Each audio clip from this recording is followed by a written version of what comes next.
Today, we are going to play some more prelims. Yesterday, we did well in Modern. We went 3-1. Our only loss was to Red-Green Scape Shift. I'm fine giving up that matchup. That is a 0.2% of the metagame, so it is what it is. But otherwise, we beat Hammer, we beat Murktide, and we beat... I can't remember what our other one was. But regardless, we played Shadow. Felt good again. Today, we're going to try something else in Modern. I want to try Scam. I want to start learning that deck a little bit and just playing it. I want to see how good its matchups are versus various things. I'm a little worried about the Hammer matchup with it, but we'll kind of see how that goes.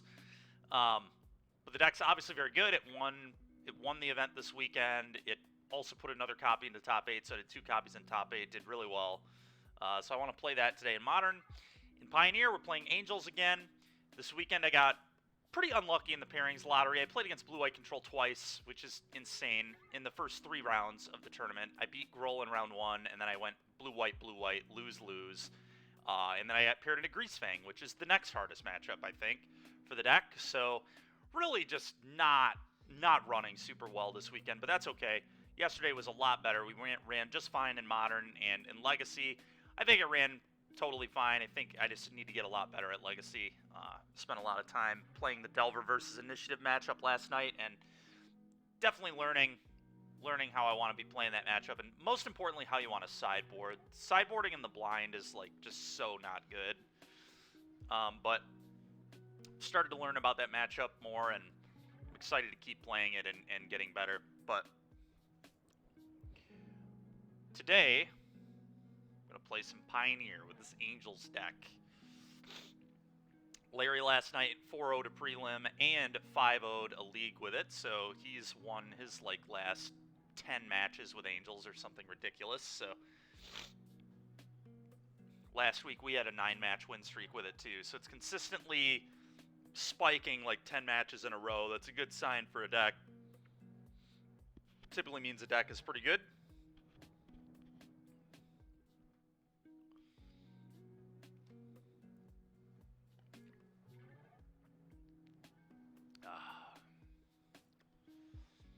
Alrighty.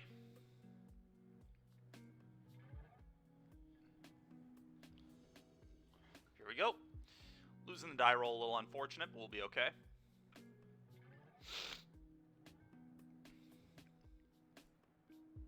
One change Larry was trying last night that I'm going to try too is the 3rd Inspiring Overseer over that creature land. Now I will say in a hand like this, I really wish this were a creature land. This would be a keep. There's really no way of me knowing if this would be that copy, but opponents on Karuga, so they're probably just playing fires. I feel like this matchup might actually also be somewhat difficult for us. I'm going to keep this hand. We're not going lower than this, but I'm not in love with this. Bishop of Wings is good. Giada is kind of garbage against Karuga, I feel like.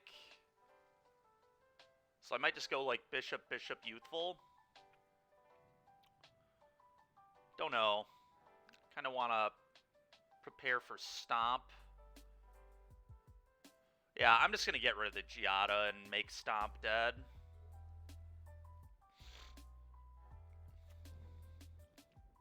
Yep.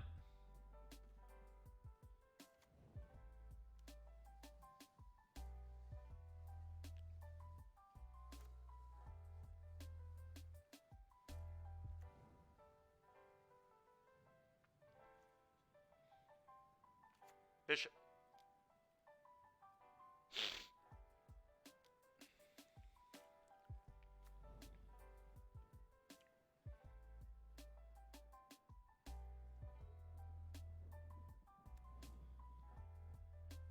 Okay. Well, they certainly have a Fire's hand. Skyclave Apparition was a huge draw. Huge draw there. I'm just going to play another Bishop of Wings here. Next turn we could go double spell, depending, so that's kind of cool.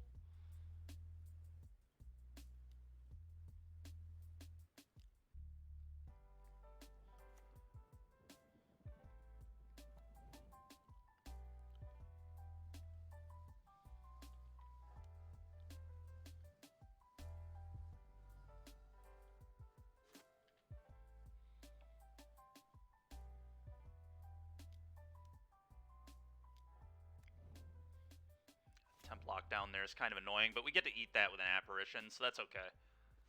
That is a-okay. That's a really good draw, too. Alright, do this, do this.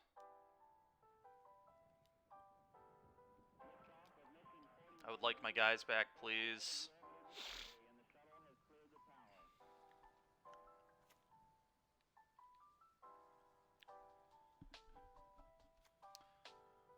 Go. Next turn, we've got a lot of mana. So that's the good news. Potentially. Potentially a lot of mana. Depends what my opponent does, obviously, but... Okay. A-okay with me. Don't really care, to be honest. Okay. Nykthos, Resplendent, Angel, Youth. I guess we go Youthful, then Resplendent.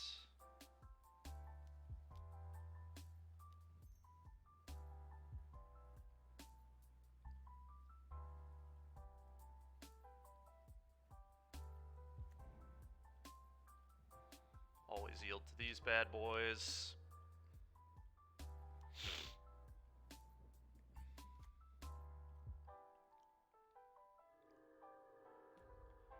Attacking here seems fairly free. I don't think they have a... Yeah, there's no way they have a 1-mana play, so this is just a free damage for me to pick up here. Right into the 3/3. We'll gain another 8 life, go to 44. Get another counter on our Youthful. Even if they have, like, a sweeper, we're gonna get 6 1/1s off this table, so, like... We're not in bad shape, really, even if they play a sweeper. They kind of need, like, sweeper into sweeper. And if it's a temp lockdown, then I just get to Apparition. We'll still keep our Resplendent as well, so that's kind of nice. So fires into... What? Into what? Omnath. Okay. No land drop. Alright, just give me a Righteous so we can win the game, please. Alright, that is insane how good that was. Alright, so we're going to float a lot of white mana here. 1, 2, 3, 4, 5, 6, 7. So we get 7 mana.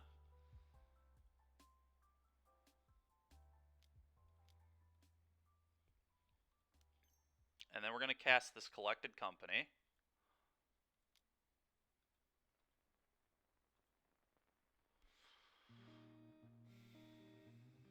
It's really annoying, but whatever. I still think we're in good shape, despite having an awful Coco there.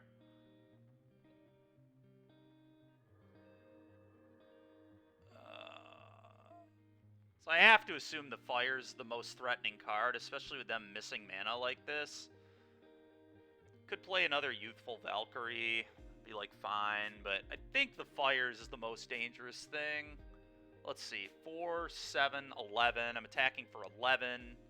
I could make it 12. But I think I just want to deal with the Fires. The Omnath is scary too. He obviously doesn't have a land in his hand. He would have to top deck a land. He only gains 4 life. I don't know that that will even be enough.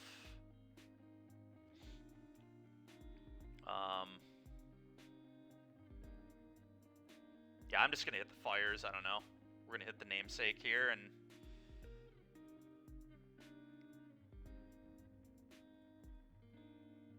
boom, boom, boom. End step, get 2 more 4/4s, gain another 16, go to 68 life, get more counters on these guys. Feeling pretty good about where we're at here.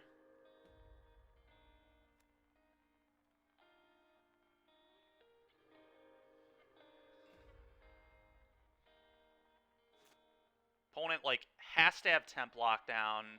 Yeah, and probably a land drop there, too. Well, Raidane seems really good against Fires, I'll tell you that much. Probably about all I want.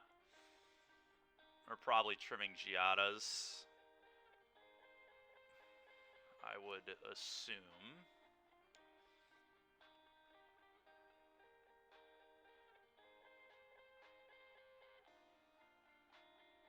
Keeping in Giadas. Kylas and cutting Overseers.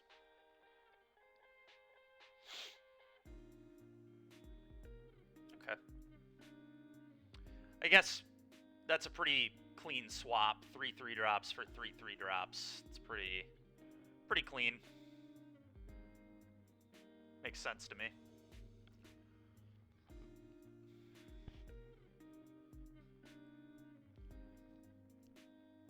Yeah, I'm happy with this. 2 3 4. 2 3 4. Let's keep it.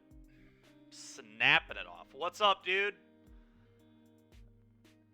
The Pioneer RCQ. I didn't know it exists. What day is it? I would much rather play Pioneer than Modern, so the answer is maybe. This untapped, go ahead.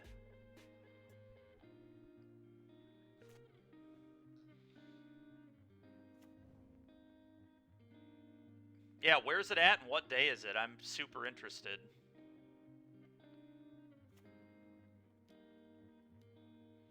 A little bit of youthful action here.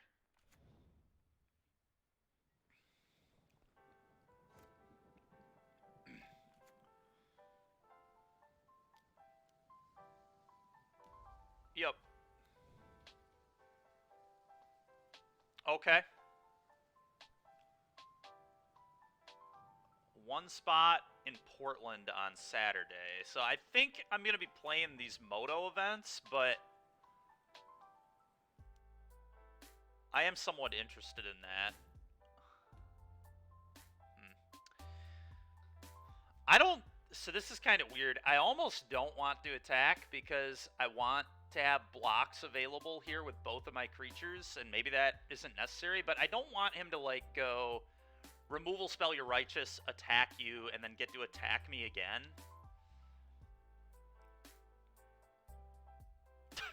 That's fair, man. That's fair. Yeah, Alchemy's pretty ridiculous for sure. When you're playing with fake cards, that just kind of comes with it, I think.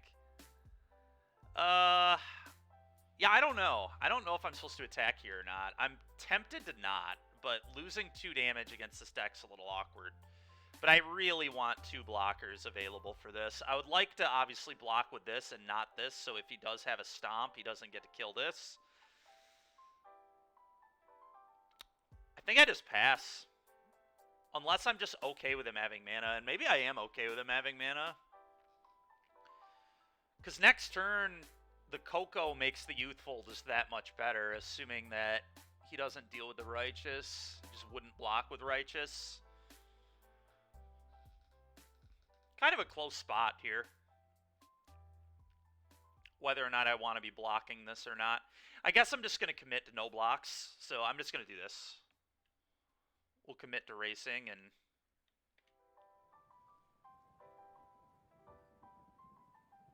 that's where we're going to go.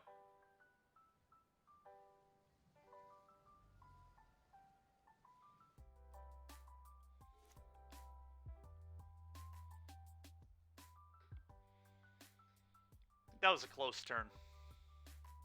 But I think because the Youthful just gets so much better...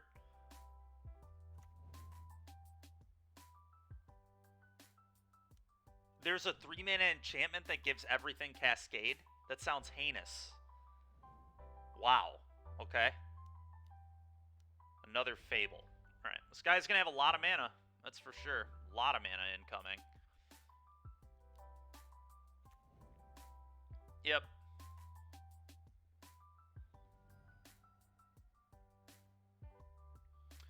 I don't think I want to Apparition. I think this is a pretty easy Coco turn, and then next turn I might Apparition depending on what we hit on this Coco, but I think it's time for a Coco here. I could do it on his turn, but he could have weird stuff like Mystical Dispute in his deck as like a cancel.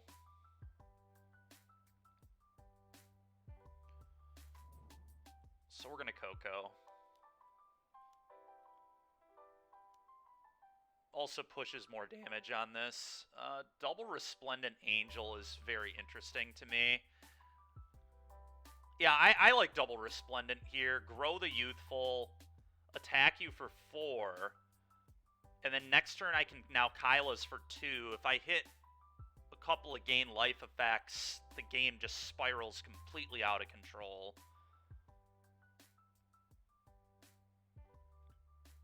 Or I could not let him have a loot. I could also just take Apparition, eat this Fable. Then this Apparition could eat this Fable.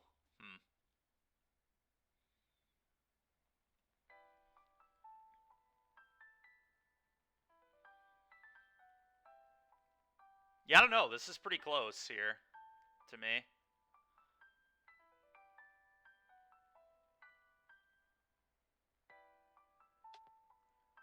I think I'm just going to go like Resplendent, and not attack. I'm committed to trying to block these now. I think I'll win the long term here pretty easily.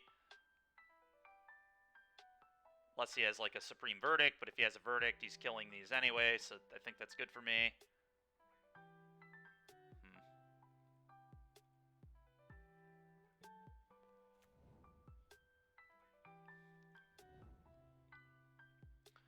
You do some math here, but I think it's good to just hold this back. I don't really want to block with these, but I will, depending on the situation.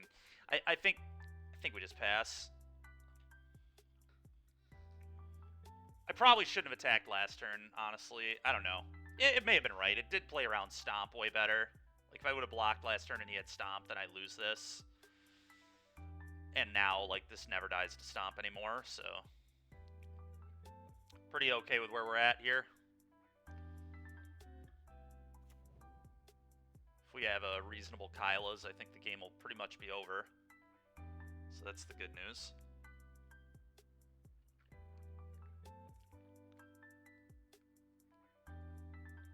Absurd Naya life gain deck? Okay. Yeah, that sounds ridiculous. Yeah, I'm not sure either. That was a really tough... That was a tough Coco. It was a tough Coco to figure it out. But I think I like just putting this deck under the gun. And I think Double Resplendent definitely puts him the most under the gun. Yeah, that's fine. Alright, so that screams I have Stomp in my hand, right? Screams it. He can put a counter... Oh, he can put a counter on something. So I just don't block. I block here, and then I don't block with these, because he can put a counter on one of his guys. This is a free eat. Let's just eat that up. Not dumb enough to lose a Resplendent to that play, that's for sure. Good try, though, opponent. I respect it. Sometimes you gotta hope your opponent doesn't know what's happening, but unfortunately for him, I do. Alright, let's do this.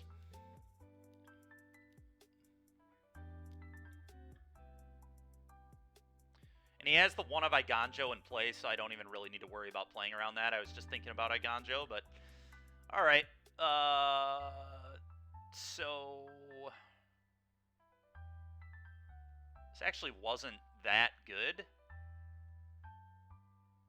Kind of annoying. Is Raidane good? I don't even know if Raidane is that important anymore. I might just go Righteous Giada.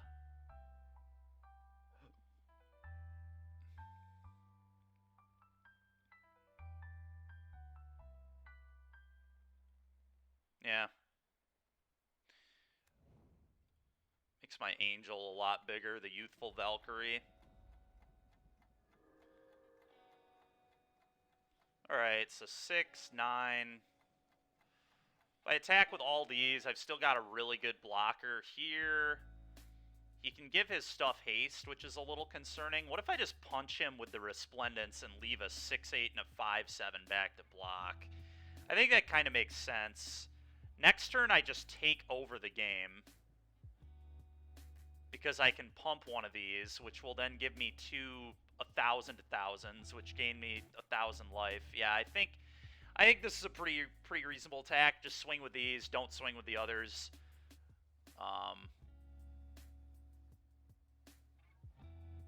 That makes a lot of sense, I think.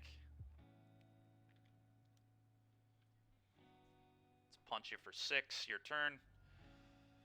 Make sure it's very difficult for him to kill me on the backswing here.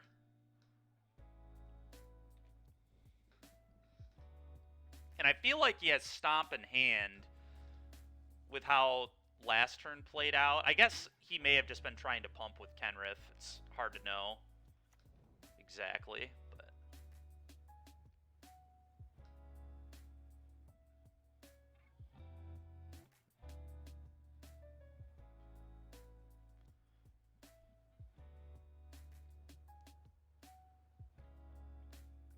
the counter. Oh yeah, no, the counter's 2 mana. It goes 1 mana haste, 2 mana counter, 3 mana gain life, 4 mana draw, 5 mana reanimate.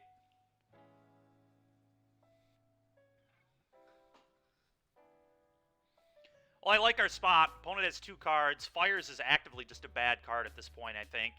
At this stage of the game, he does not want Fires. It's just a waste of a card.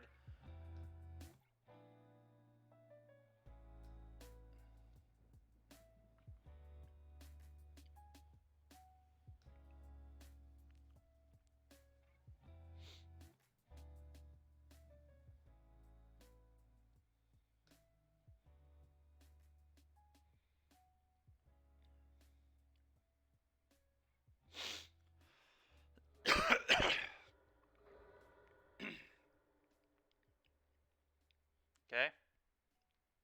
Temp lockdown, I assume? Yep. Okay. That's fine.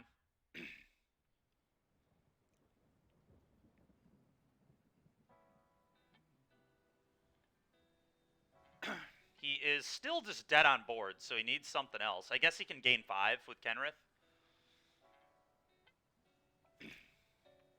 Well, let's see if he survives this for 3. That was a pretty good draw. I think doing this for 3 is better than pumping a Resplendent, especially if his last card is a Leyline's Binding. So we're gonna spin the wheel here. Well, do I? I mean, this is just lethal. Well, it's not lethal because of this, so...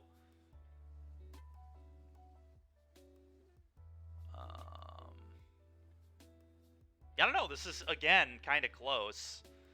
But I think the odds that I hit 3 creatures or 2 creatures in the top 7 is pretty high, and it just plays so much better around a Leyline's Binding.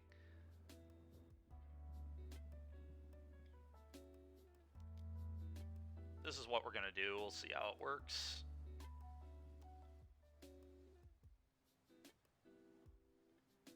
It is worse against, like, a Mystical Dispute or something, too, again, if that's in his deck, but...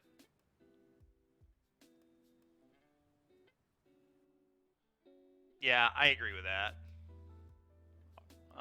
Okay, that's good enough, yeah. 1, 2, 3. Gain a lot of life. We'll keep this one.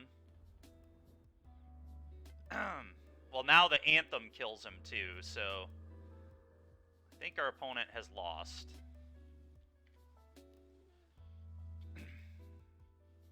Go ahead and gain 5. Yep, alright. Well, 1-0. 2-0 match there. It was pretty disgusting. Alright, on to our mono-red cube draft in the vintage cube that we did yesterday. Let's make sure this deck makes sense. Or it's basically mono-red. It's got a slight white splash because we needed it. For Blade Splicer, Resto, Selfless Spirit, Helix, and Usher. We've got some good white sideboard cards, too. Gideon is a great card to have in the board. Balance could be interesting. But, yeah, let's rock.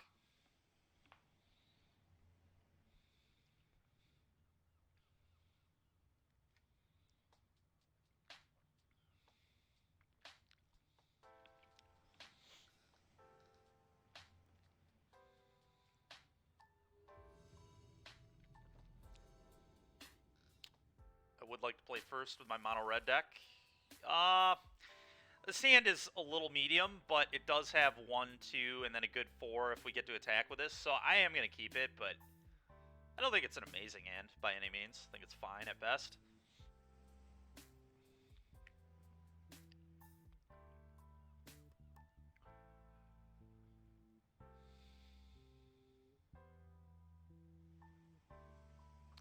But it should come out of the gate pretty quickly, so...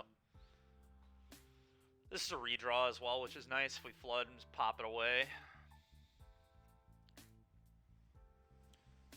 Darcy. Your turn.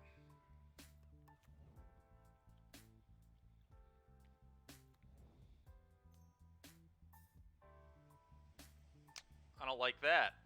I don't like that at all. That was not cool, opponent. Not cool at all. It was an awful draw. God, am I going to play this and pop it this early? It's kind of aggressive, but I play a lot of 1s and 2s in this deck, and it builds me towards Delirium, too. I might actually do it.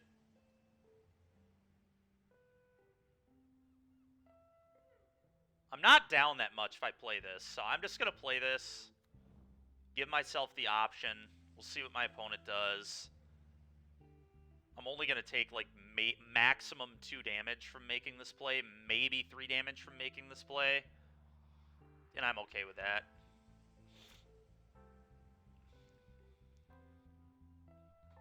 Like, if he were to cast, like, Thoughtseize now or something, I would certainly pop this after he Riftring Cloudscape. Alright, that's fine. Go to my turn. Bolt was a pretty okay draw, actually. We'll play this, combat 1U. I don't love giving him the information, but I want this entering untapped.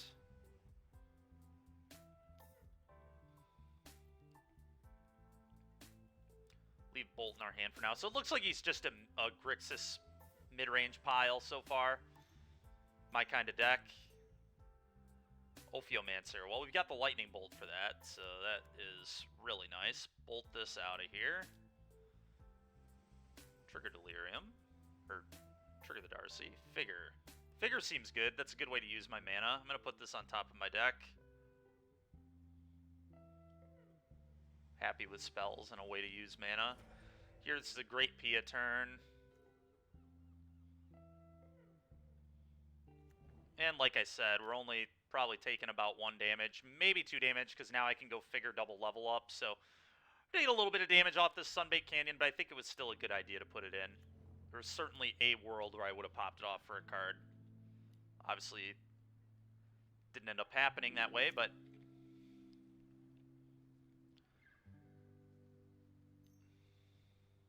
Okay. We'll see if they have a fetch here, or if that's just a Brainstorm lock.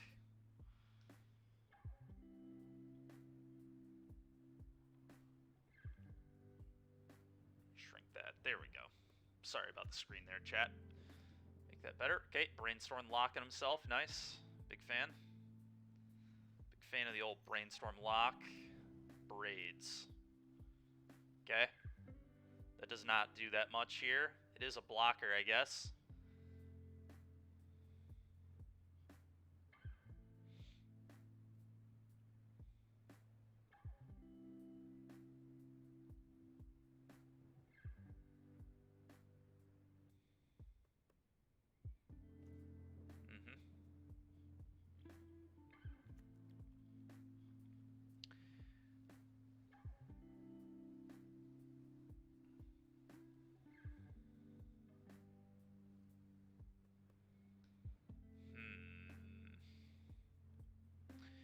Kind of want to pop this Canyon off, because leveling this up twice isn't even good into the Riftwing that's about to come off suspend at all.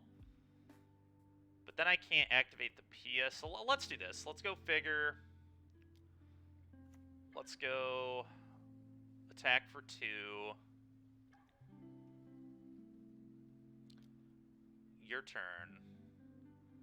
If he Riftwings a token, I'll respond and throw the token at his Riftwing and kill it. I think that is what I want to do. Seems better than chucking it at him, so yeah, that's what we would do, and then we would level up the figure once.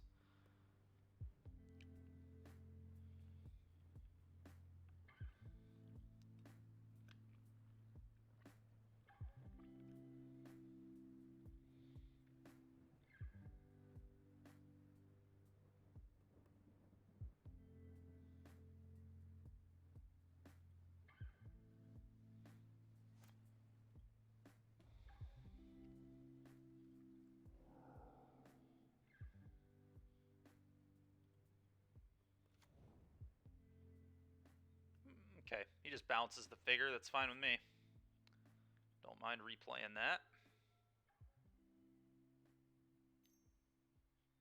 Mana Vault. Okay. think I'm going to launch a Thopter at this, just get it out of the way.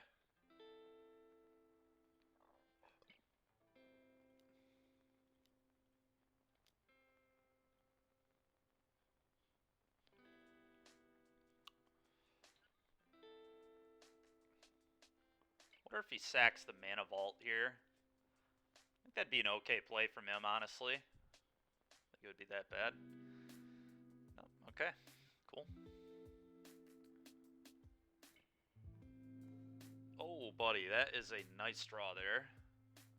That is a really nice draw. So I'd probably just play that and attack all now. Could kill the Layla.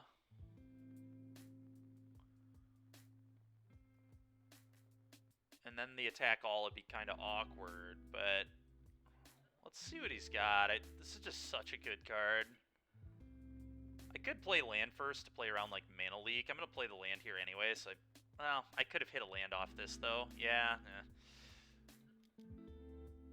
Don't love that, but it's alright. Oh, he just had frickin' mana drain. Alright. It's annoying.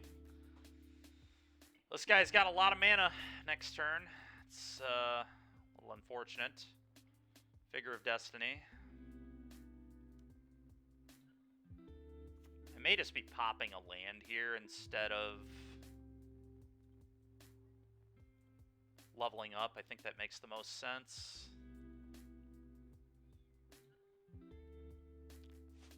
Well, dude's got potential 11 mana this turn. How's Prelim? We 2-0'd the first guy. We played against Karuga Fires. Game 1 was kind of close. Game 2 was like kind of close, I guess. Oh boy, a Bolas' Citadel. That's concerning. Emery, okay.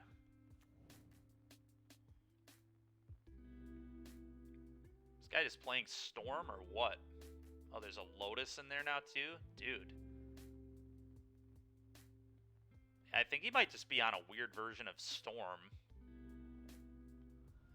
Yeah, it was a good start, Larry. It was a good start. We're happy with it. 2 life. What is this off the top? Stealing my Thopter. Okay. Sure.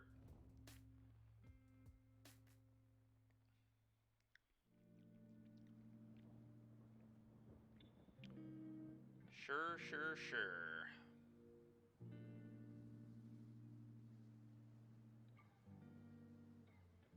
We should play Pioneer Modern Green between rounds. God, that is not what we are going to do. Not what we are going to do. I'll tell you what. I'd play like Mono White.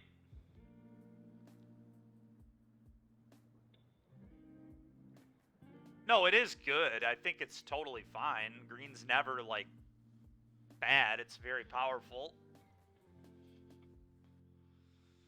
It's still one of the top 3 decks, in my opinion, but Devotion in both formats. We're gonna play it in frickin' Modern. Oh my goodness. Oh, I'm sorry. I didn't realize you were talking about Modern. Holy crap. Now I get it because of what, okay. I get what we're saying now. I have no idea if that's good or not. It's interesting. It's probably not that bad. So he sacked a creature. I could sack my Pia. I don't think Pia's doing all that much anymore.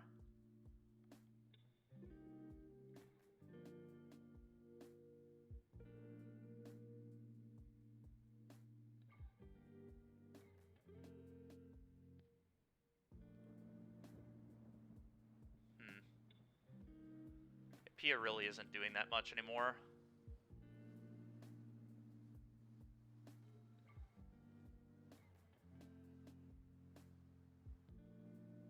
Wait, what? How did I go from having delirium to not having delirium? I'm so confused. Classic draw Resto Angel after sacking the Pia. That's really tilting.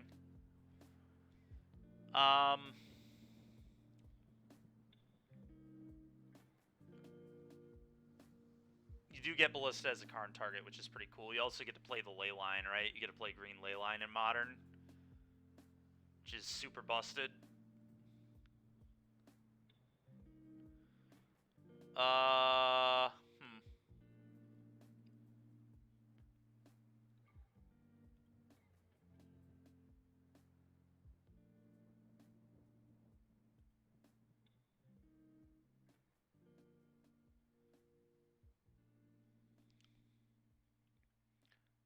Well, he gets to replay a Lotus off Emery next turn. That's scary. I'm just going to pass. I don't really think there's a ton for me to do here. Not getting Delirium, really annoying on this Darcy. I don't really understand why, when this trigger happened, this was a 3-3. I'm very confused by that. It confused me.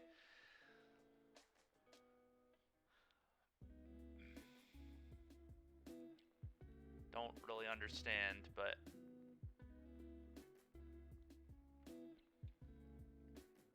I feel like I'm going to get stormed here. We'll see, though.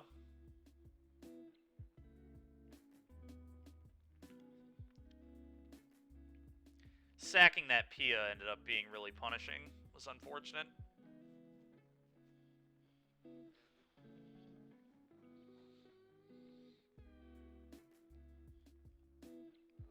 Kind of annoying, though. I think it was the correct thing to do at the time. Didn't know I would draw my Resto. Alright. I'm not going to make them kill me, I don't think. Well, all they have is a... They do... Yeah, alright, whatever. This gives them more information. They get to Brainstorm. They get to Inquisition. I'm just... Whatever. F6. Well, probably shouldn't F6, but...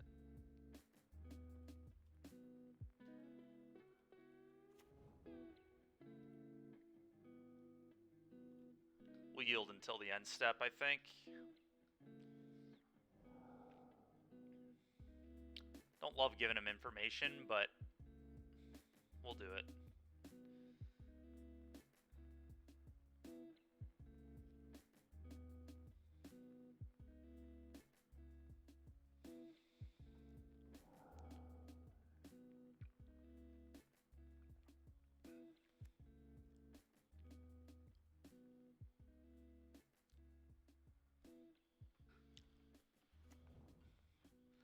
Yeah, Arbor Elf and Sprawl are definitely upgrades, and I really think Leyline would be very good too. There's a reason that's banned in Pioneer.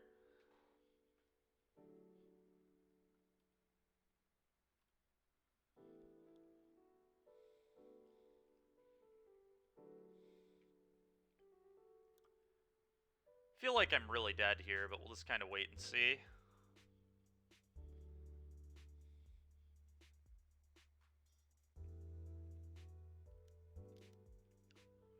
Okay, I'll resto that. I don't really... You've got to be kidding me. Oh, right, he has Mana Drain in his yard. I'm an idiot. So I guess I needed to flash that in before he could drain it.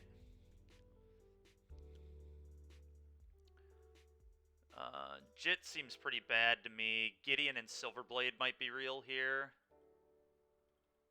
Probably need a little more white mana if I go with these two.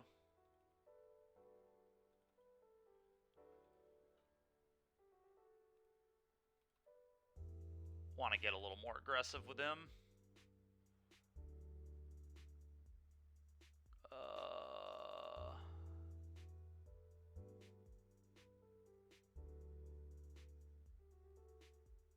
I didn't realize I have no sorceries in this deck. Very awkward with Darcy. Can still get Delirium, it's just really hard.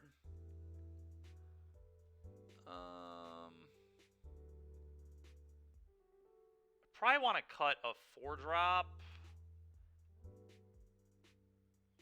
Maybe Gideon isn't supposed to come in, but I think it's still good.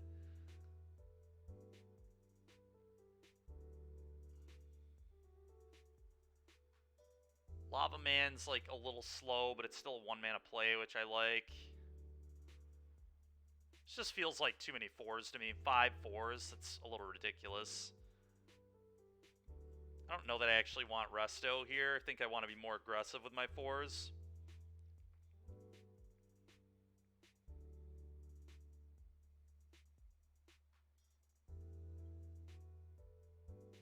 I don't know, Resto's like, it's generically so good though, and it's pretty good in this deck. Just a lot of 4-mana plays. I don't know. That seems like too many 4-mana plays to me. I think Gideon will be better than Resto here.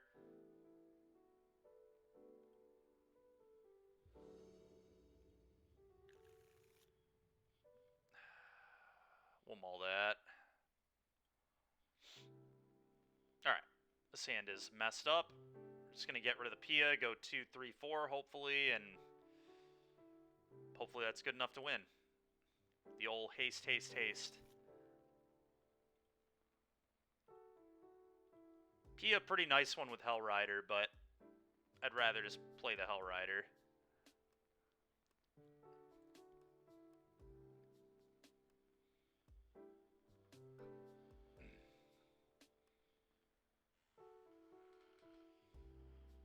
Oh, how much longer we got in this Pioneer event? 4 rounds. Okay, or 4 matches, not rounds.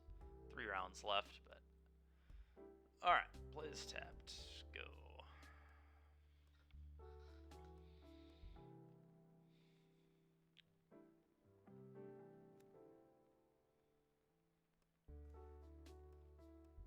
To you.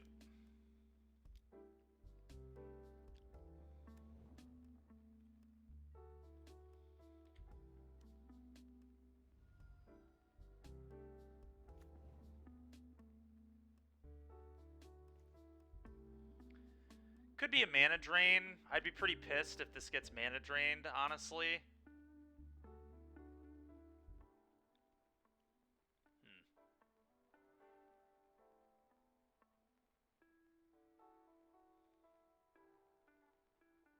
Could just be so bad. But if he doesn't have the drain, he's just gonna die. Problem is, things don't... I mean, he can't leave mana drain up all game. If I, like, play this attack for 2, I just don't need to play spells until he gives me a reason to play spells. But I think I make him have it.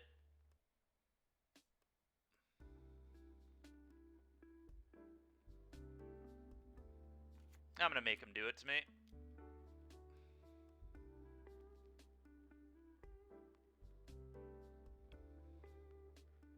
Not gonna play that scared.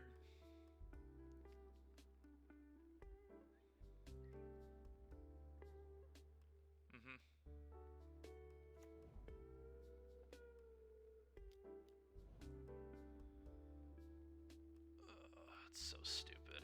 Go.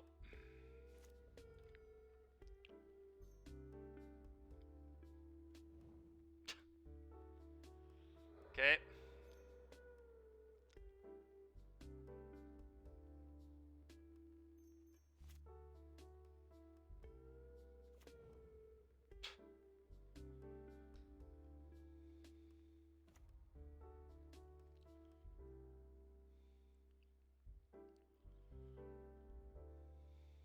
Sure.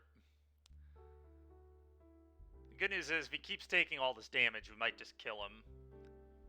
Hellrider attack you, that's 7 damage. He's at 3 right now, basically.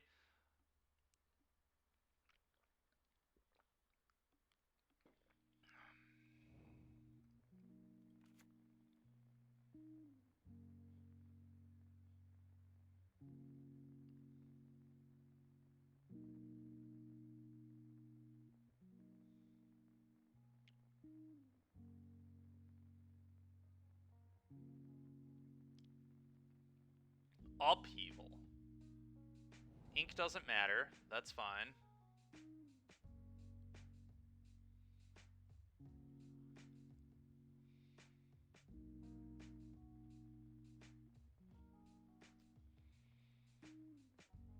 Well, the good news is he's running out of real estate here.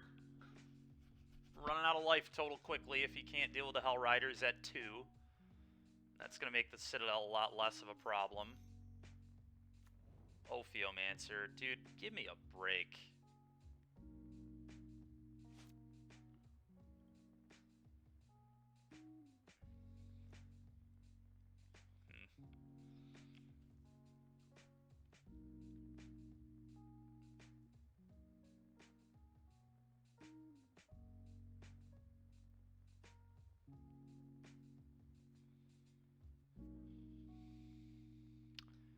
If I played this, attacked with both, it puts him to 7.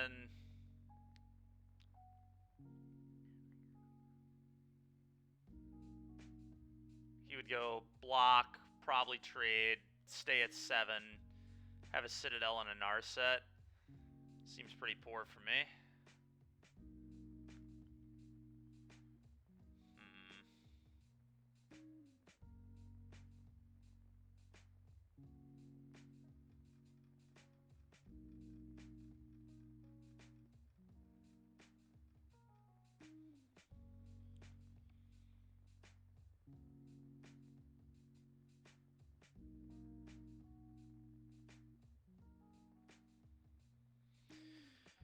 Oh.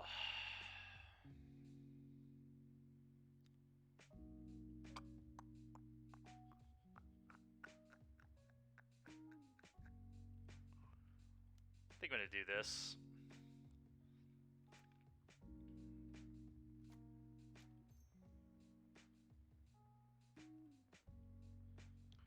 Go. Try and get more damage out of this. Now Hellrider's a guaranteed lightning bolt. Don't really like just playing into the Ophiomancer like that, but I don't know, we're in pretty big trouble for sure.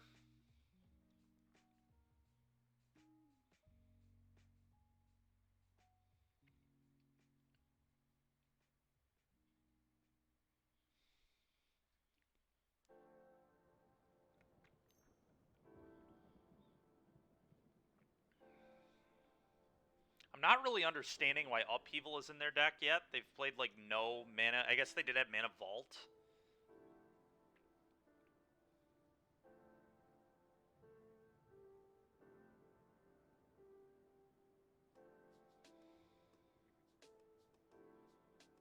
Black Lotus can lead to really busted Upheaval turns, I'm sure, too. So I guess it makes sense.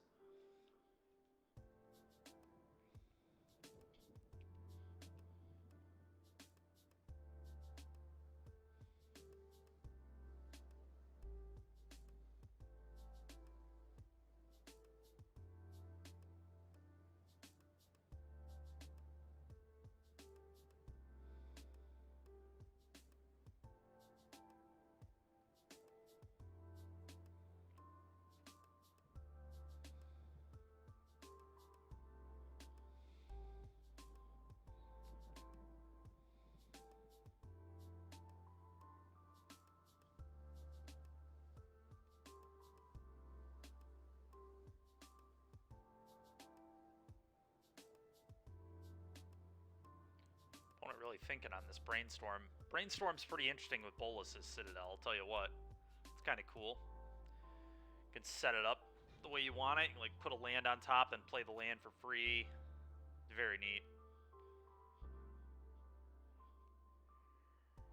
Sure. You go to 8. Effectively 5. As the board sits effectively 3.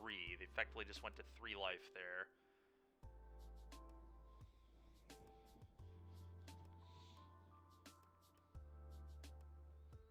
Assuming they don't have anything is a bit ambitious, though. They probably have something.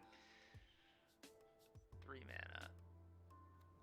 Braids. Yeah. Sack their snake. Sure. Get another snake. Yeah.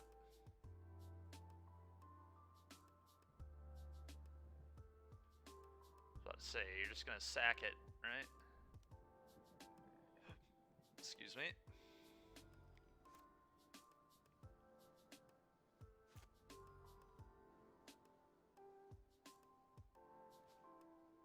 Bolt's kind of a real draw.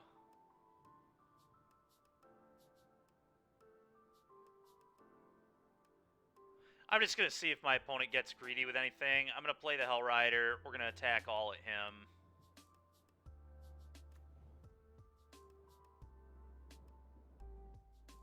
If I draw the Helix or the Char or the Vortex, we win, so...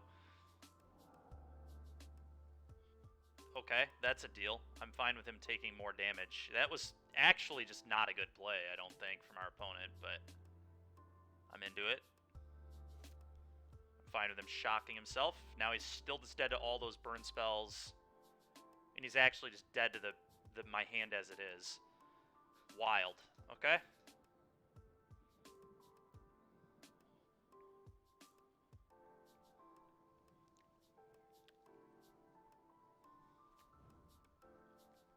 Okay.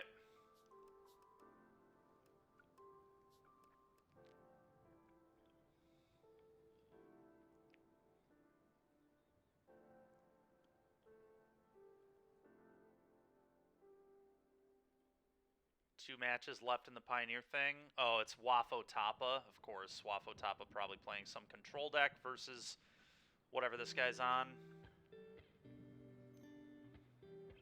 And then I have no idea what these guys are on, but...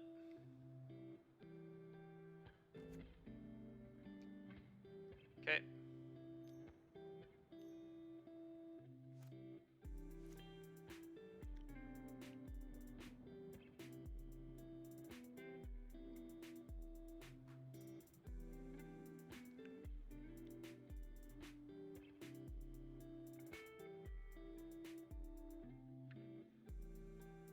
Yep.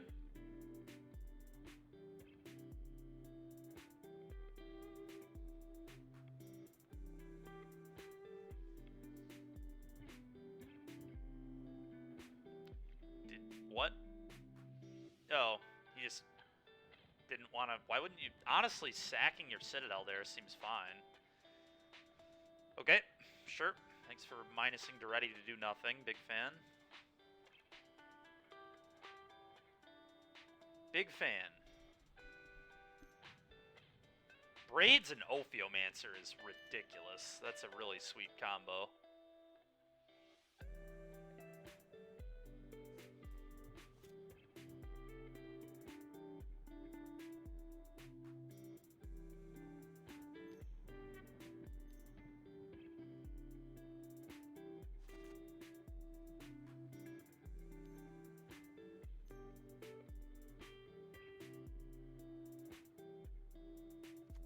Sure.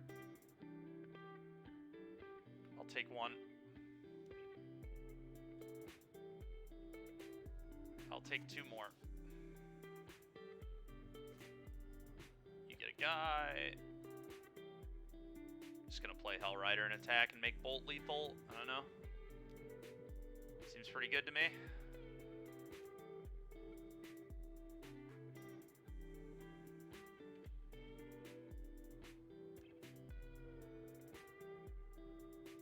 In case he's Brainstorm, I'm going to set an upkeep stop so I can bolt him on upkeep, but... Sure.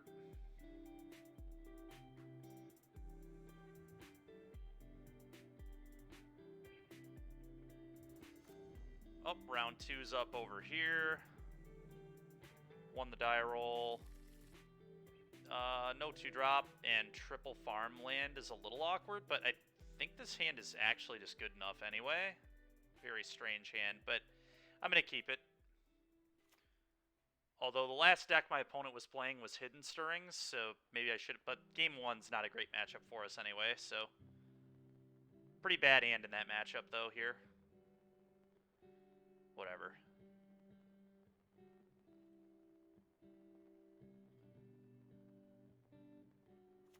Opponent's still over here tanking.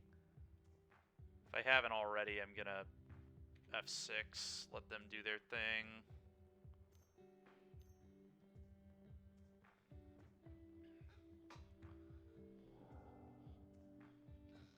They're on a mold of 5 at least. It's kind of good.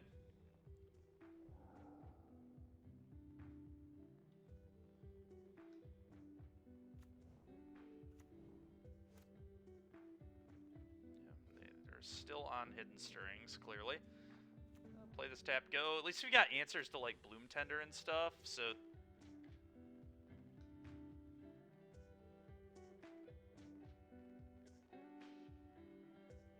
I'm gonna keep this one up because how low my opponent's clock is. I think we'd still definitely win that. Sylvan Scrying, yep.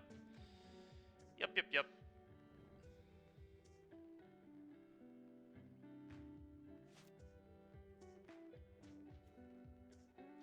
Coco's a really good draw, I will say that.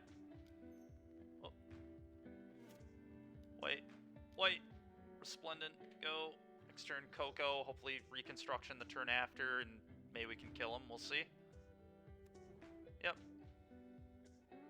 Because they kind of need 2 turns, so... It's actually a really good draw. I think here I just want a Coco, though.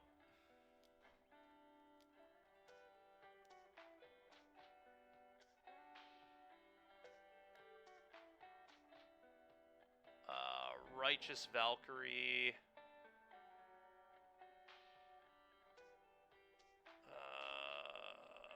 I think it's just Righteous Youthful here. Puts him under the most pressure, I think. I don't think I really need cards.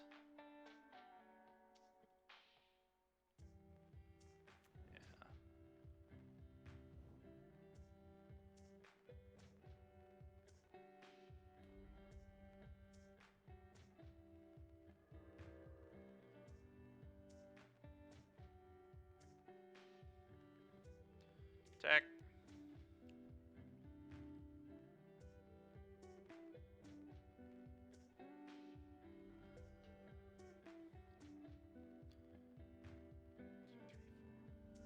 Does he have a Bolas Citadel activation here? Can you sack Planeswalkers to that? 1, 2, 3, 4, 5, 6, 7, 8, 9, 10. He has exactly 10 permanents. He might be able to kill me here. Maybe not. Okay. I'll bolt him. Wait, he took my bolt? That's annoying. Guess I could always draw another burn spell.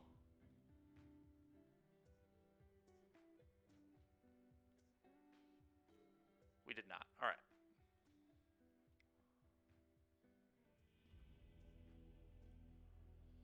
Alright, so he plays his stage. The question is, do I just go for lethal here? So, Reconstruction for 2. If I hit another Righteous, that would be a double Anthem. That would be 7.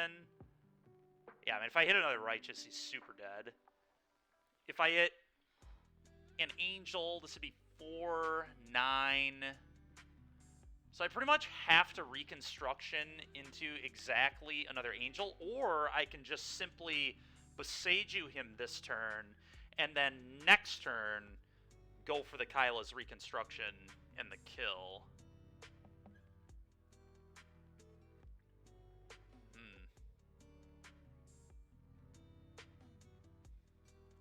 This is kind of close. I feel like it's really hard for them to go off if I just Boseiju this.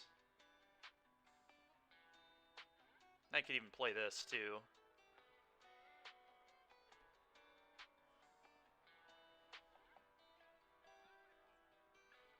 So if I go with this line, I think it has to be another Righteous for lethal. 5, 10, 14. Yeah, I think I'm just short. So I think my play is just going to be play this.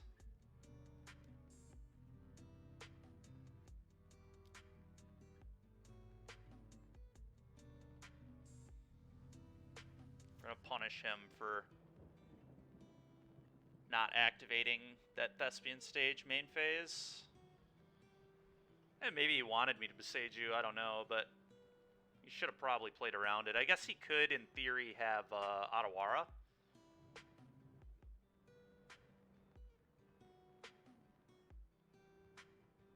Yeah, I think this guy might have Otawara. So maybe I was supposed to attack first. I was probably supposed to attack first. Mistake on my part.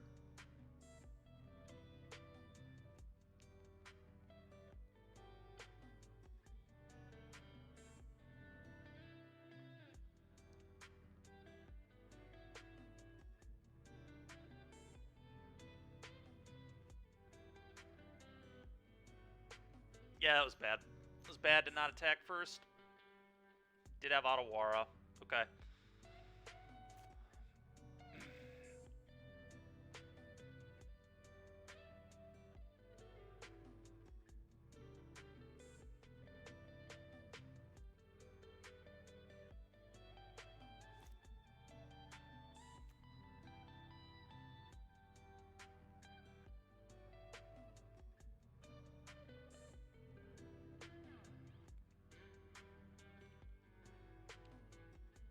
Could have Besaju'd it then and there, but I kind of want him to commit the mana to trying to copy.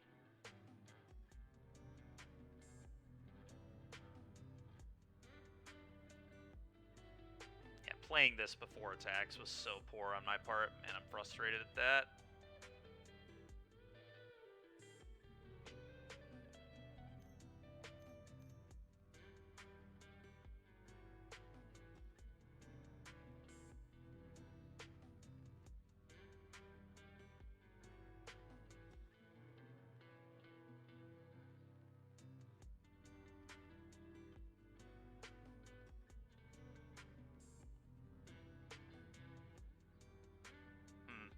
Do I just Besaju right now is the question. He's definitely playing around it, which is really annoying. He's already played this land for turn. I think I don't know. Maybe I don't need to Besaju. I'm not going to Besaju yet.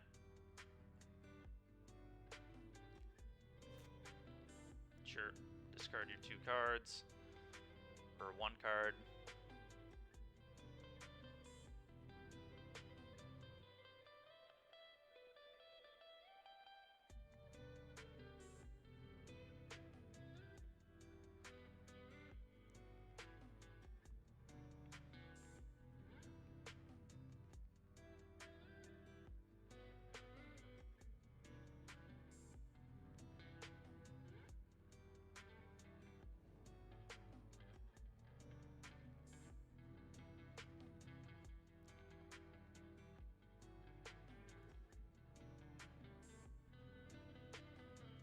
Well, if I go Valkyrie, I force him to just have the answer. He needs another Otawara that way.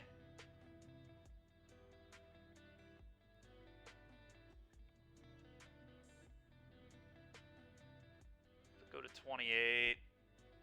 Get I'm just gonna play my land, play both my guys. If he has another Otawara, he still will like need a Hidden Stirrings next turn too.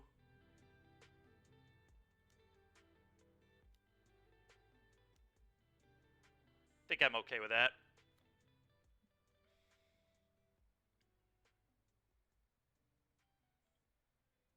They usually only play like 3 Otawara, so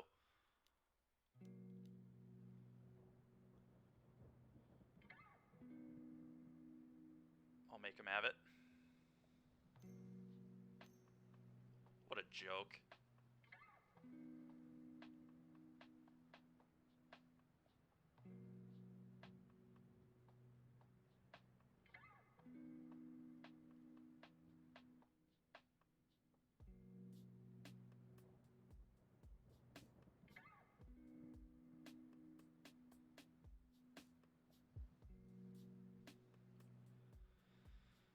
Okay, sure.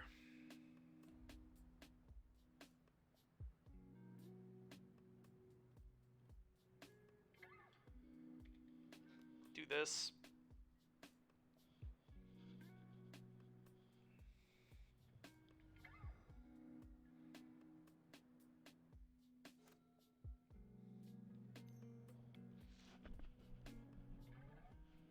Sure.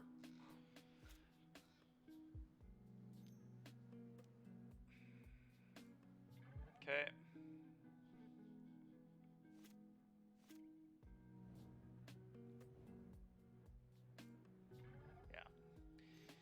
Yeah, me missing the 2 points on that one combat might come back to haunt me.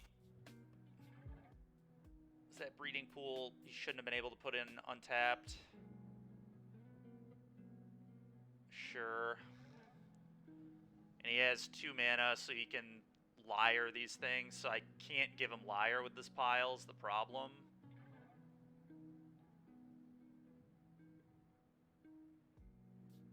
Well, I just can't, I cannot give him Petition. He gets a Pour and an Omniscience, I guess.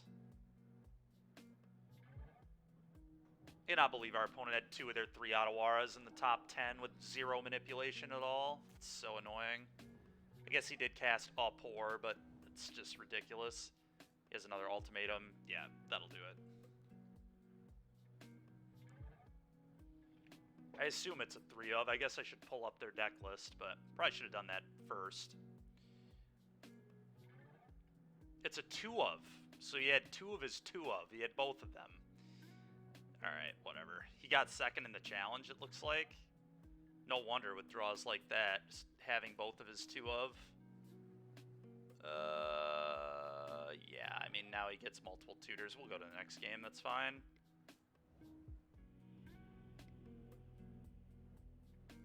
Alright, well, got a good sideboard at least for this.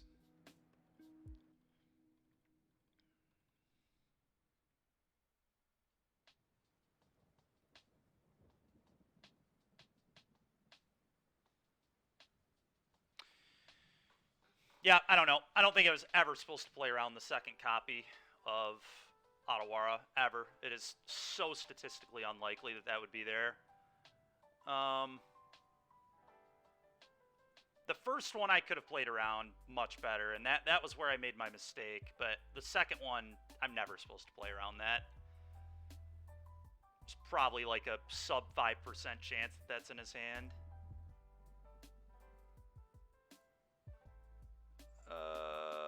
Okay. What do we want to cut? I feel like the apparitions are really bad.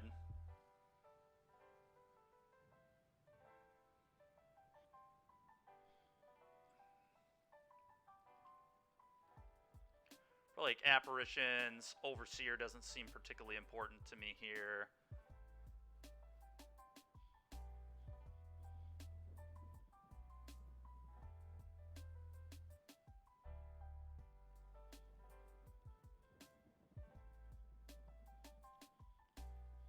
Something like this, probably.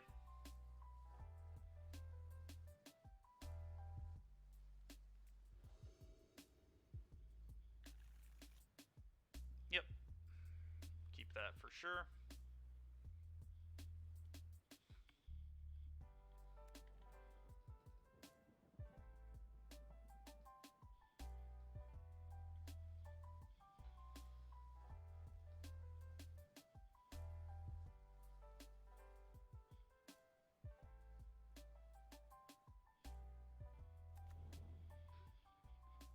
It's the best Lotus player in the world. Don't even mean that as a joke. Yeah, that's fair. I mean, I still think they got lucky as sin game 1. I mean, that was ridiculous. He had his second copy of a 2 of. I should have played the turn prior to that better, obviously, by not playing the apparition. But I mean, that is just such nonsense that he had a second Ottawara.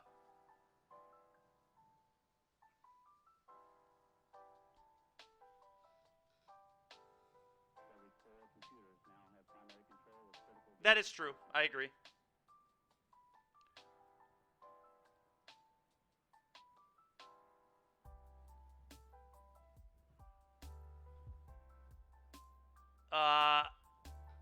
Fires.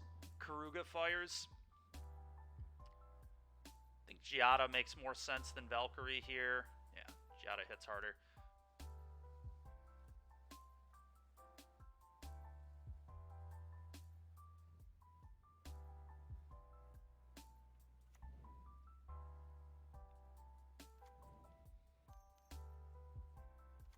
Baral? Okay. Well, we're going to 2 him and play a Raidane, I think.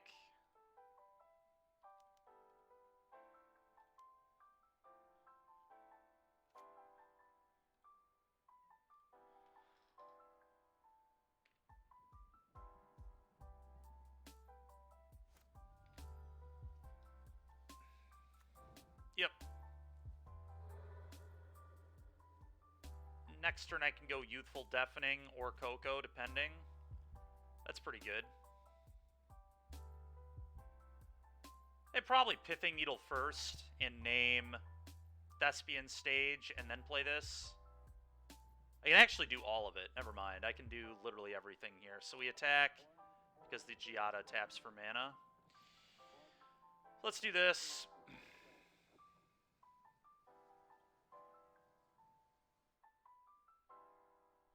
Alright, I'm going to go real quick. Just look at his list again. Alright, no copies of Blast Zone. There's a 1 of Terra Sunder, a 1 of Cyclonic Rift, 3 Fading Hopes. Okay. Okay.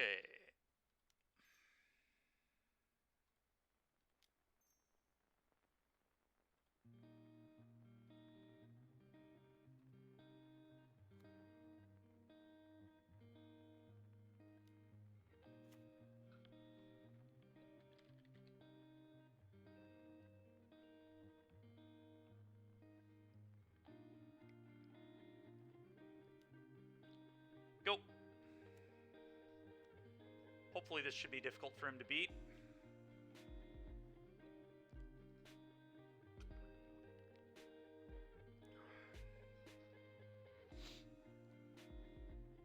Got 3 hate pieces in play, so I'd imagine that'll be good enough, but we'll see.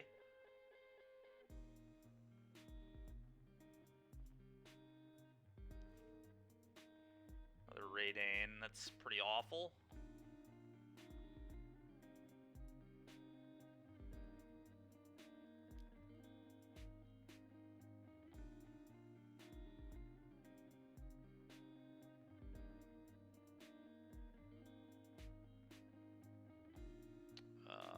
Can't play this for the other side, unfortunately, so go.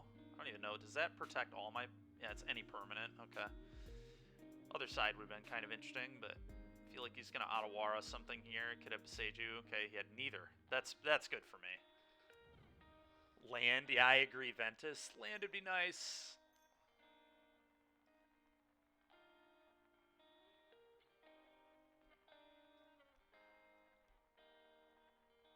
A Depop. Okay.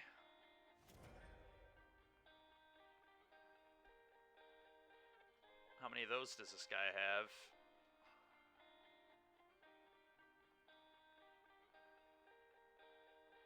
He had 0 this weekend, so that's a new card for him.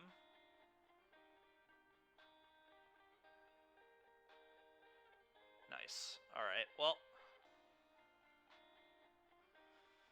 Oh. I don't think I need to put the Raydane in play. I think I can just try to Coco.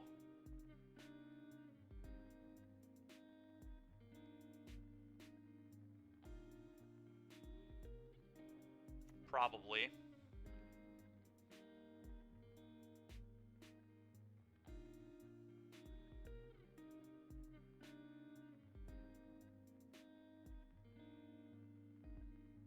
I could do it now, because I could hit the 3rd copy of Raydane. A little worried about getting depopped again, though. I guess he can't depop. I mean, if he has an untapped land, he can depop, but... Alright, I'm just going to pass. We're going to Coco on his end step, I think.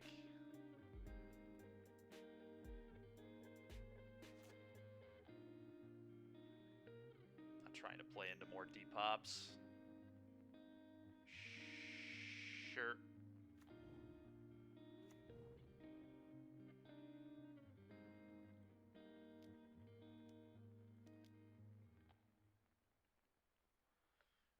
Oh, Raydane Bishop, probably. Just more hate pieces seems good, I guess.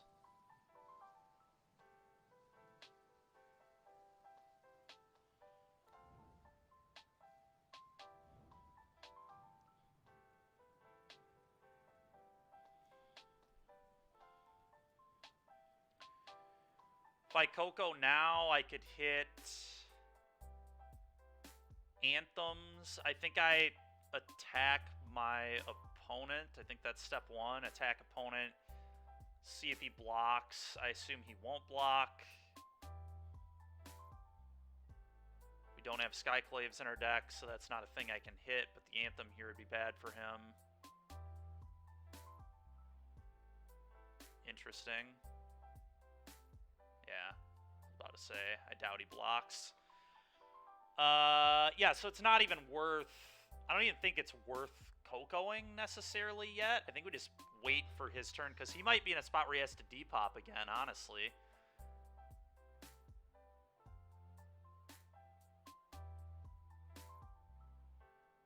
Does putting him to 1 matter if I hit a Righteous?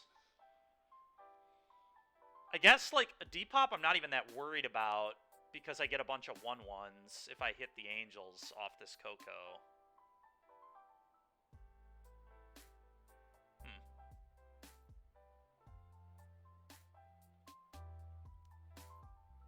I'll do it.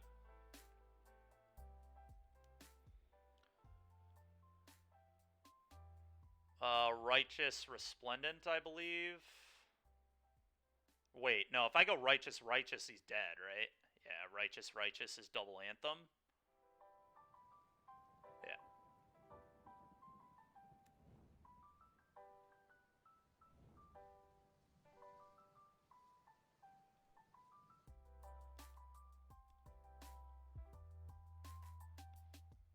Yeah, it was pretty nice. Not gonna lie, it was pretty nice.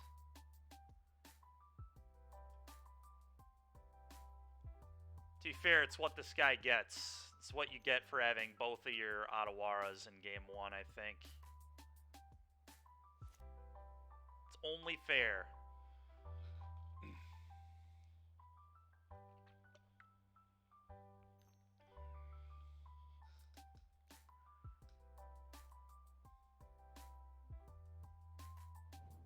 Rift. We still haven't won the game. This is insane. Okay.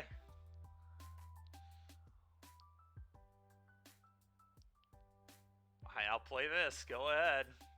Can you imagine if we still lose this game? I don't think we're gonna, but it's certainly possible. He could go like Beseiju the Deafening Silence and go off. Cope softer. There's no coping going on.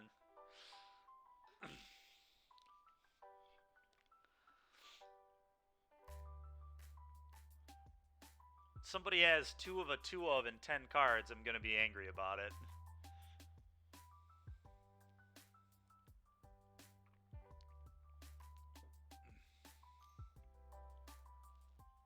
Gonna get the YouTube video out.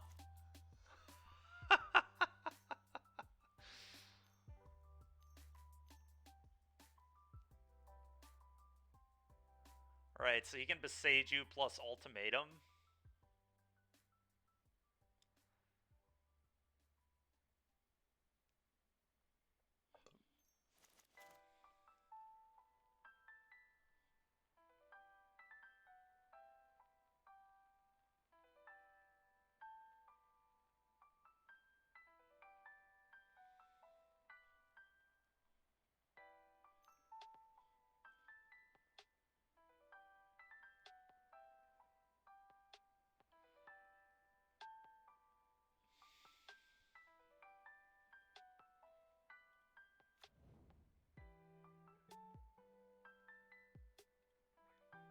Okay.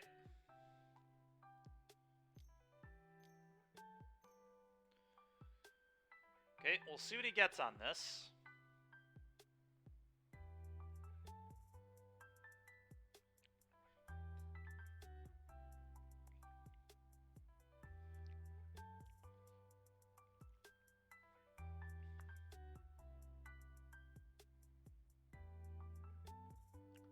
Alright, so this is a spot where I don't think I can let him have Omniscience, but we'll see.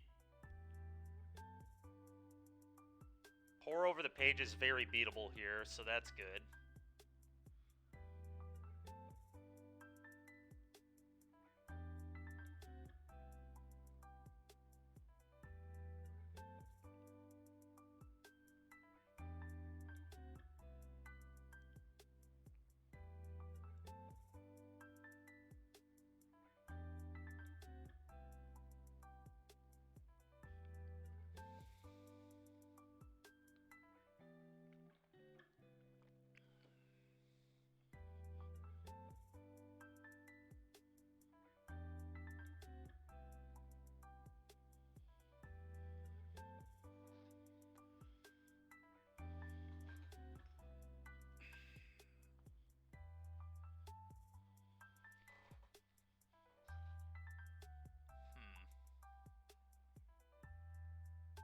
So what do I let him have here?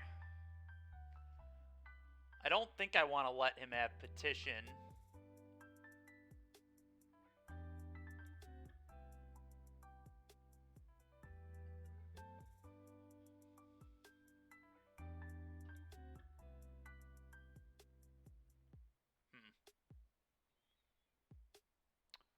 Yeah, giving him Petition seems really poor, because then he could, like... I don't know, I think this is the most dangerous card. That's 3 mana. This is net 4 mana. This is net 4 mana. So both of these net 4 mana. He's got 8 mana.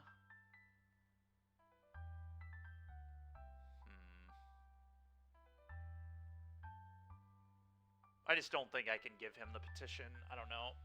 7 mana is still a ton of mana. If we give him... Like, if I give him Petition, he just gets Liar and then gets to start flashing all his stuff back, potentially. Does he have... He doesn't have a Hidden Strings yet, though. Maybe a Liar wouldn't be that bad.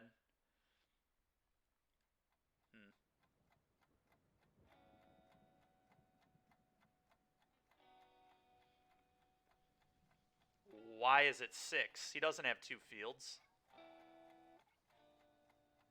Can this untap any permanent? No way. I didn't know that. I thought it was only lands.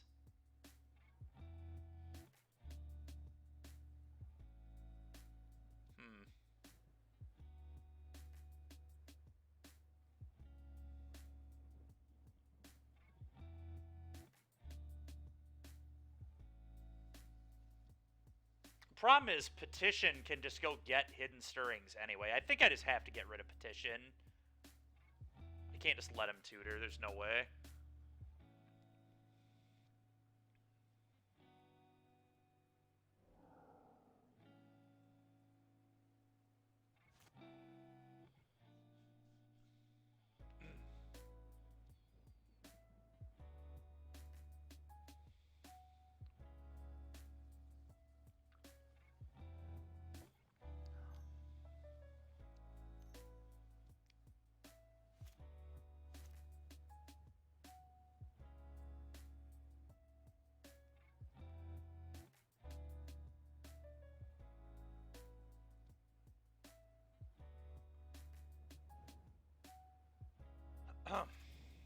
Yeah.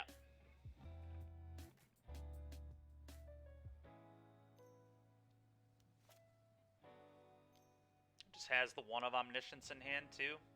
Okay. Pretty gross.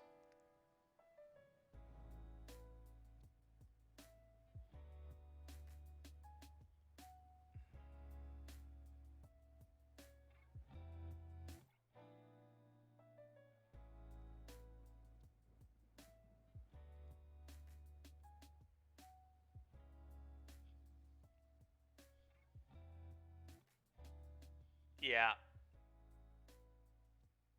Yep. He definitely played well. I am still going to be annoyed that he had a one-of in, 20 cards again. This guy's good at having one-ofs and two-ofs, apparently. But he did play well, obviously. We had so many hate pieces. We saw Trip Raid Ain, Needle, and Deafening Silence and still lost.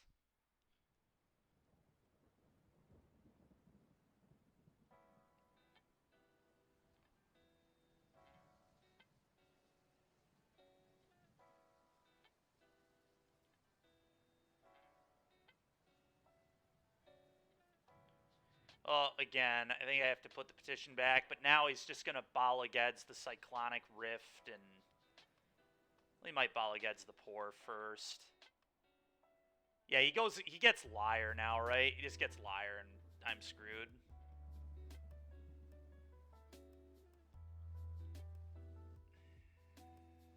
But, I mean, there's no way I let him have that one.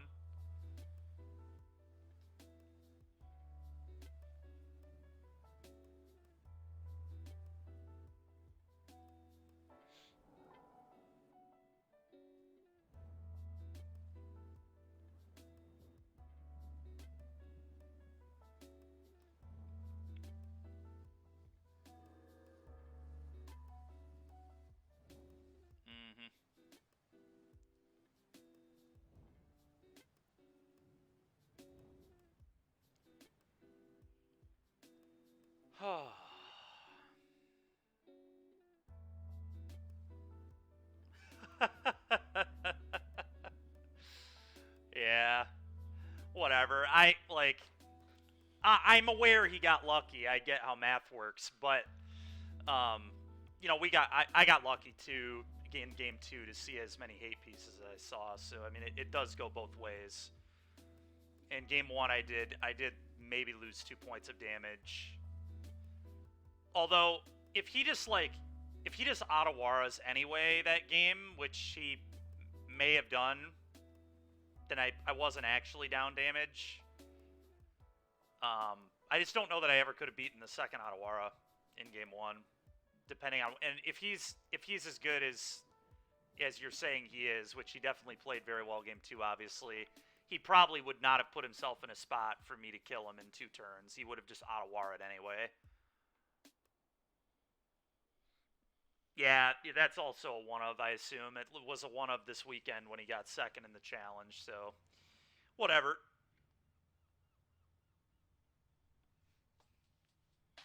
Yeah. It's not really a favorable matchup for us in general, and he knows what he's doing, and I don't know. He drew pretty well.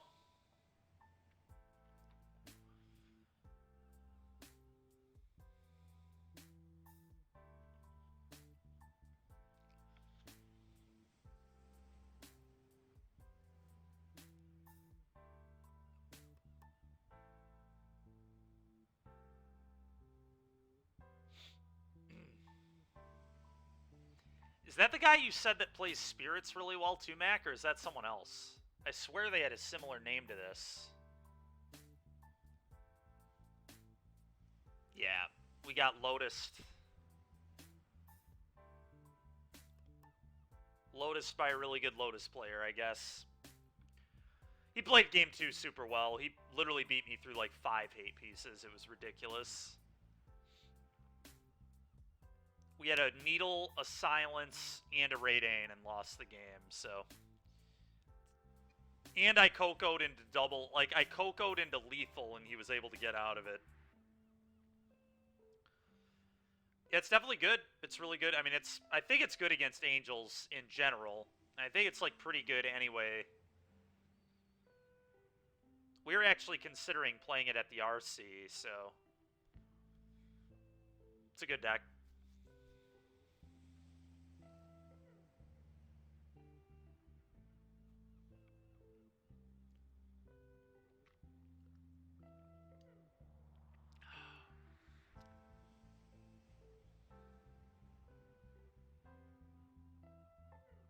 Ah, Remph.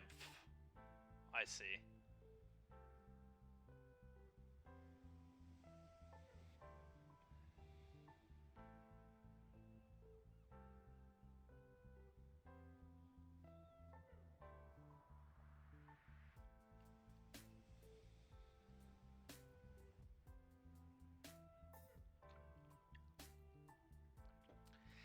You know, it's also possible he's playing a third Ottawara today, so. Yeah, I've started to realize that, Mac. I've realized that my average opponent is quite good at the game in these.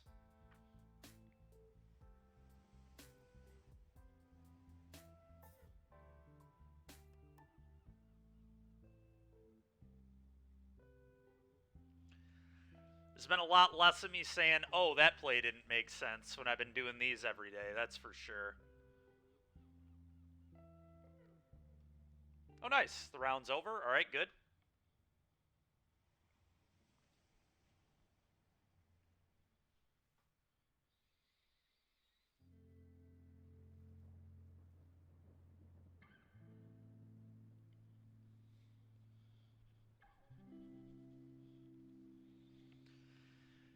It's so annoying, too, how good the average player is, because they're so small. So, like, you just, every opponent, you're going to run into these really good players. You can't even dodge. That's fair, Mac, yeah.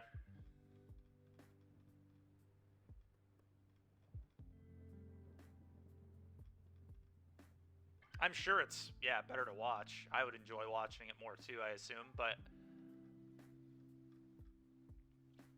I'm trying to get value here. I wouldn't mind a couple clowns now and again. Less fake data being typed. That's very true. The one time you've typed fake data, we lost, actually, pretty handily. So I'm not even sure that their keep was as bad as it may have seemed. I think they just knew more about the mirror than I did, for sure.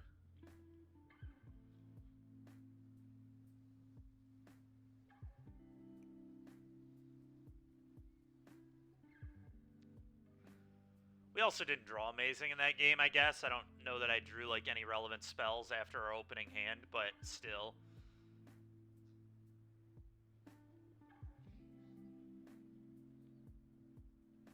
Opponent just kept a hand that could take the initiative as soon as they found a soul land, and then it never lost the initiative, and I couldn't win. That's fair. I don't know. I don't know if it was fake. I know you think it was fake, but I still lost, so I didn't feel, you know, pretty handily at that. I guess it just depends what the math on him hitting a soul land is. And like you were saying, I could have played a different 3-drop on turn 1, which would have changed things too, so.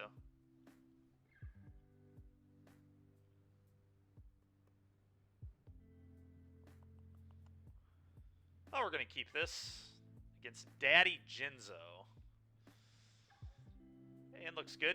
Got to draw some lands, but if we draw lands, I think we're in quite good shape. Not sure what he's playing yet. He's on a Multa 6. Mono green or Groll? This leads me to believe mono green, so I'm pretty scared. That was a good draw. That was a good draw. Go. Dykeman's relying on drawing lands, yeah. It's never a good spot for me, is it?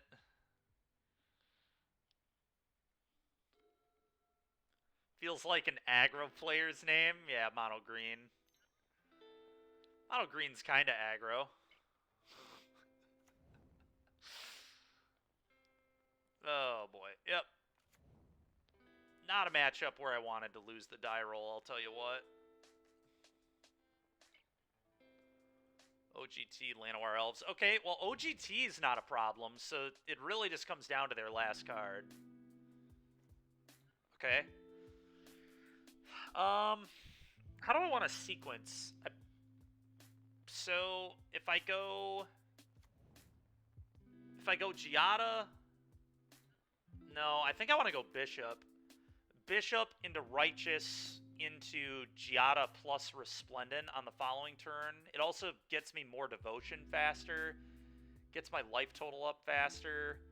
Giada doesn't let me double spell.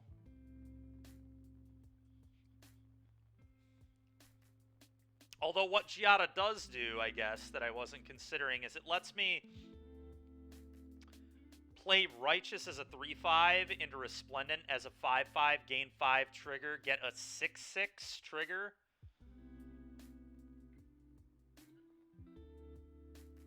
You know what, Mac? Thank you. I appreciate that.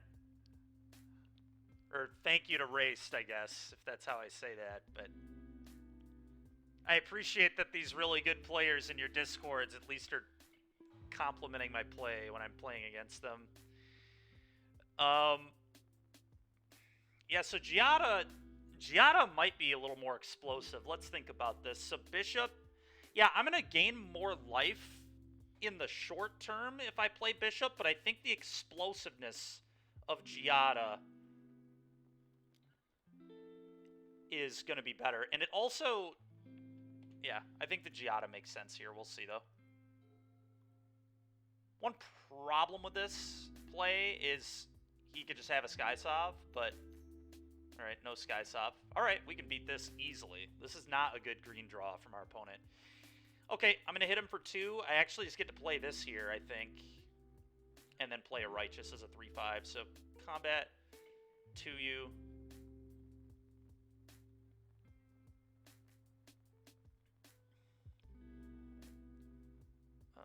Tap land 3-5.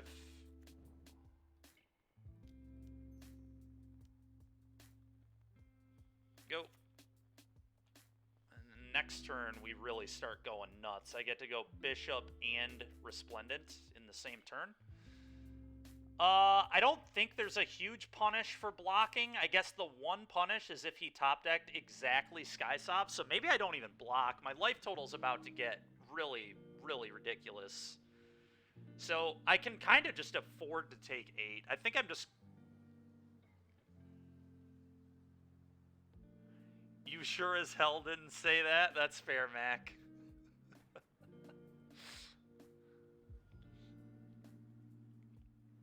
I'm just not going to block. Too afraid of a Skysov off the top there. Okay. This all feels very good for me. Okay. So, to go Bishop. I think I just shock this in. I don't even need to. Yeah. Play this.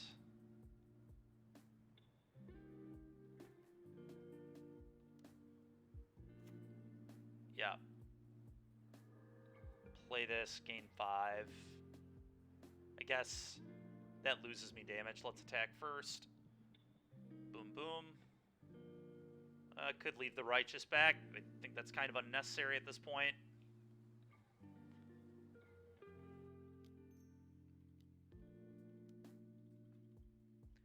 Well, this is nice. I thought we were in big trouble in this game, the way our opponent led, but fortunately they had actual no payoff somehow. They just kept an all-mana hand, and they're going to die to a bunch of angels. God, we just went from like 10 to 36. I didn't even pay attention to what my life total was. Oh, this deck is so stupid, man. Playing this deck in paper would just be so miserable. I cannot even imagine. I could not get away with my casual no keeping track of life totals with this deck, that's for sure.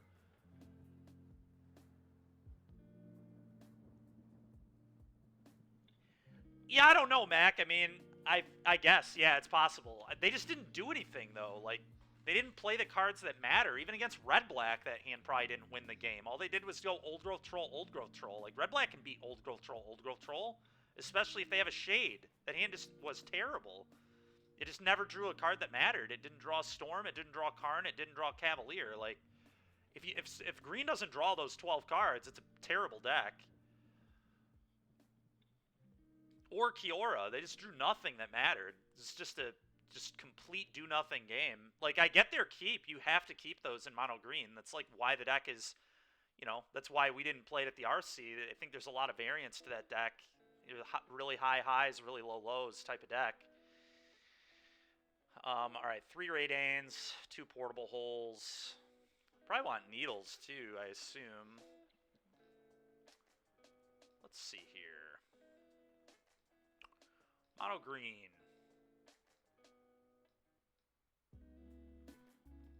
Okay, these out.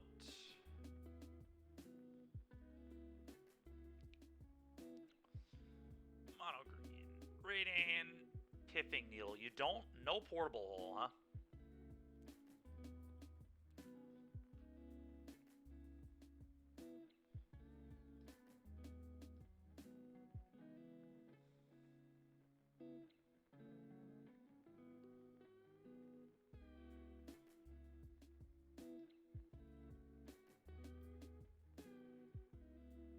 Cutting some amount of youthful Valkyries. It's interesting to me. I'm going to trim 1 Kyla's Reconstruction, I think.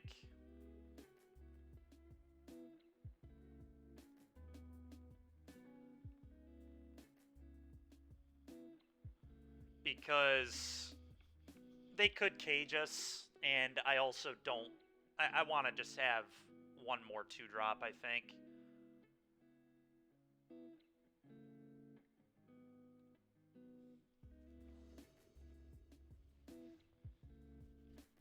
Sure, we'll keep this. Probably just names whatever elf he plays on turn 1. His hand looks pretty good. Okay, Oath. Sure. Nykthos. Well, because of this hand, I think I'm supposed to just blind Pithing Needle.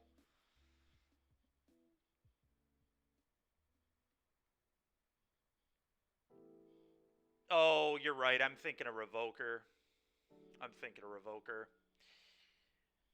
Am I just supposed to blind Needle Karn here?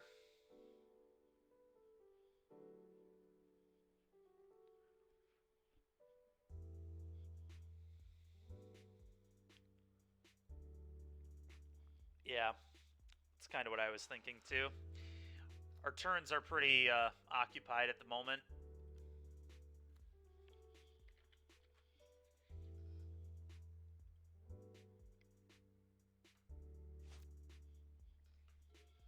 Pretty occupied. Sure. This guy's keeping some weird hands, man. It's a very strange start. I guess he has 2 Nykthos in his hand. So I guess he kept an Oath hand hoping you would hit elves or something? That's got to be the keep he had here, right? I can't imagine anything else. So that was a great draw.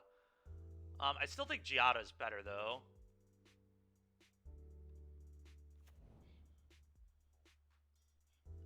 Yeah, I think what happened here, Kyle, is our opponent... They didn't even have 2 green sources, though. Like, they kept a hand banking on Oath, but I don't know what they were trying to hit. I guess they have Kiora, obviously. Kiora's good here for them. A little bit annoying for me. Okay, just a triple Oath. Alright, I think I want to pressure the Kiora. Here, we'll put that to 4. Kind of want to beat that up a little bit. Ooh, that's a nice draw. Now I think I just hit that with a Skyclave. And then punch him for 2. Raidane doesn't really matter here. He can't use Karn yet anyway. It wouldn't stop Cavalier anyway. Very good draw steps for me thus far in this game. I would like your Kiora to go away. Yeah, that's fair, Kyle. I mean, it was definitely not a very good keep. Look at what they've done. I mean, they've played Oath, Oath, Oath, Kiora in the first 3 turns. It's not great. We know they have a second Nykthos in their hand, too, so we know one of their cards is basically a dud. OGT, you got it. No cards for you. Thank you, Skyclave. No, it wasn't disciplined. I agree. Okay, I'm just going to punch for 2 and play a Raidane.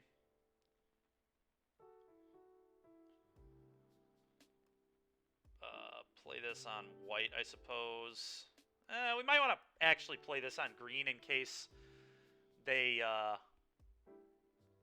have a way to blow up they don't typically play any like Field of Ruin effect though. Yeah, no, this is going on white.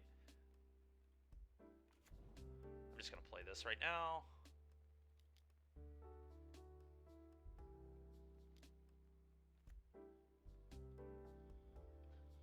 Boom.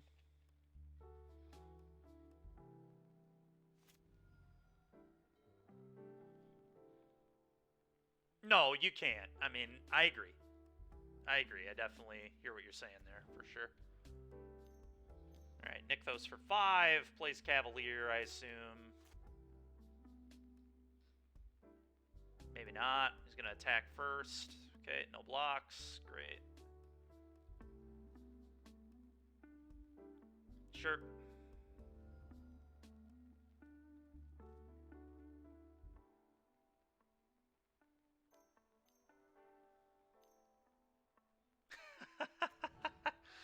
That's fair, Kyle, yeah.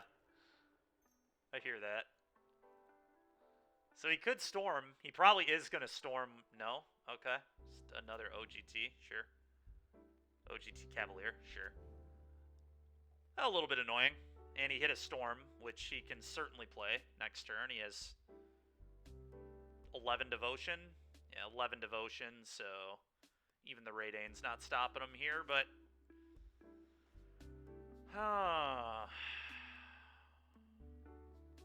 They just have to go for the Kylas here.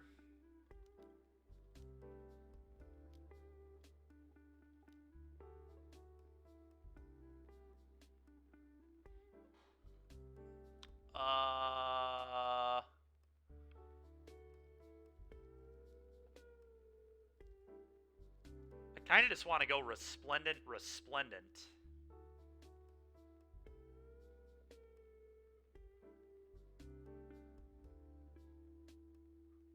That gives me a 4/4 and a 5/5, I think, if I'm doing that right.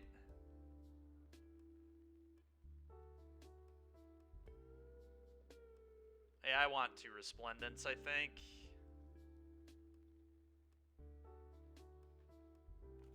Just 2 4/4s? I see. Okay, well, either way. Go.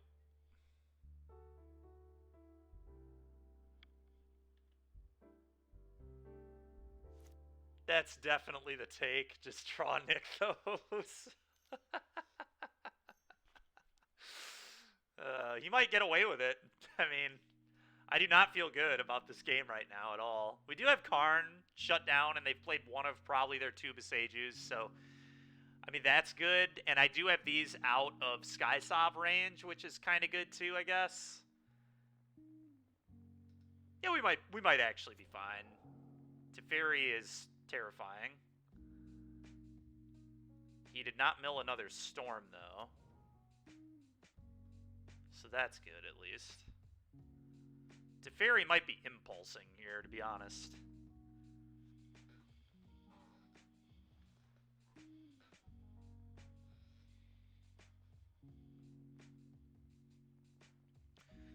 Well, I mean, if we draw any Angel here, we're in pretty good shape. I guess maybe that was a reason to take Bishop instead of the second Resplendent, but then these aren't 4/4s. I'm going to 8 or whatever it is here.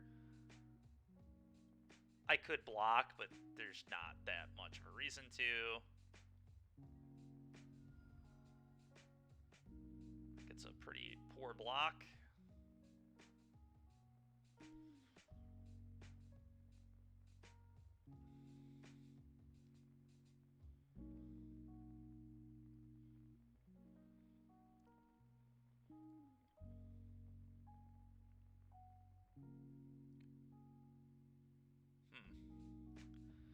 Well, it's an interesting spot. Yeah, Impulse makes sense.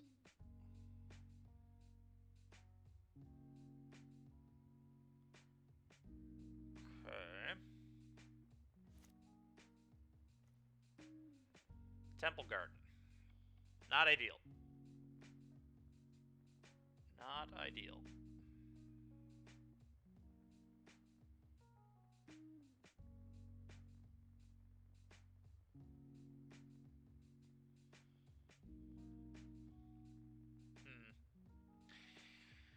Well, I feel like I need to do the Resplendent Angels. Both Resplendent at him. Shouldn't we just guarantee that the... Shouldn't we just send all at the Teferi? I don't want him getting another Impulse at all.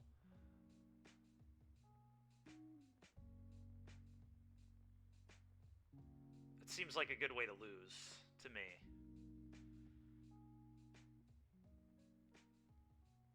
And obviously I have to play a land here first, too, because we've got to be able to pump the Resplendent. But I think they just all go at the Teferi.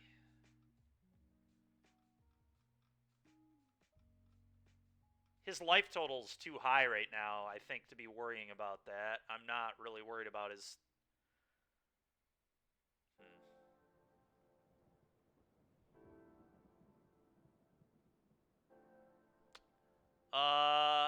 I mean, I assume he has another Storm. I don't know if we can kill doing that. We're going to lose one of these Resplendents, because he's going to...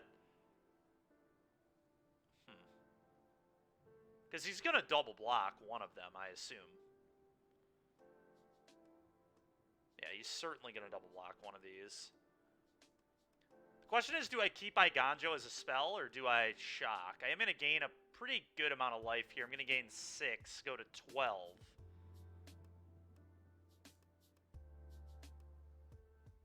They just want to go all of the Teferi, and I think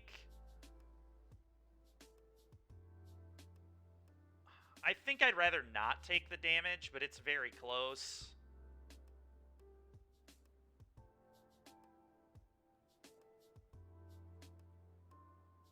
That's true, and then we get 6 damage, but the problem is I don't like giving him the option to not do that. I guess if he just goes...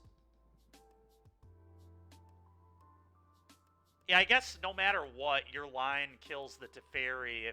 But what happens if he does this? If he just goes block Raidane, block Resplendent Angel, he takes 4, he gets this, and then he gets to activate Tef again, and then we lose Raidane. I think that's... I just do not want this activating again. I do not want him seeing that many cards.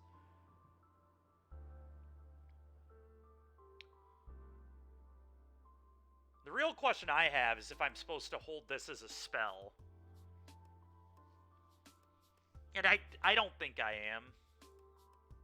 I think I'd rather have the 2 life, so let's do this. I'm just sending everything at Tef. Tef needs to die.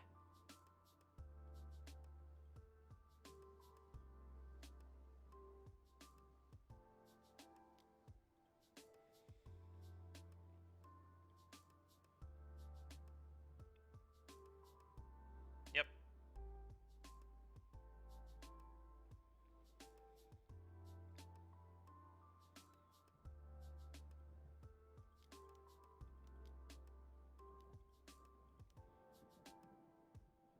Okay.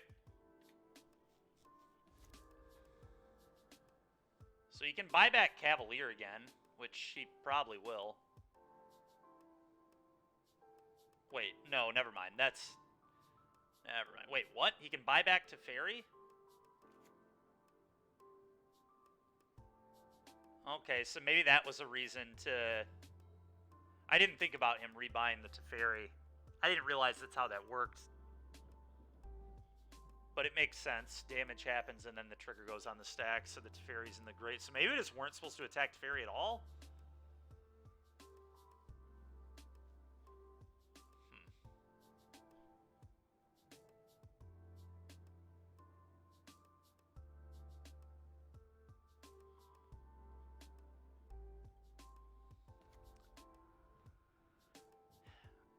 You have a 7/7 and a 4-play, a 4/4 in play extra. Well, no, because he double blocks no matter what, right? Double block is 1,000% gonna have. Well,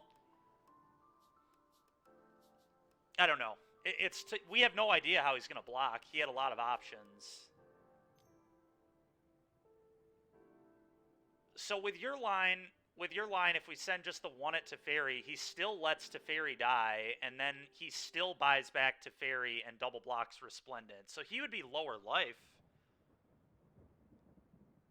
He would have taken 4, but we still lose a Resplendent. I think everything still goes the same, right?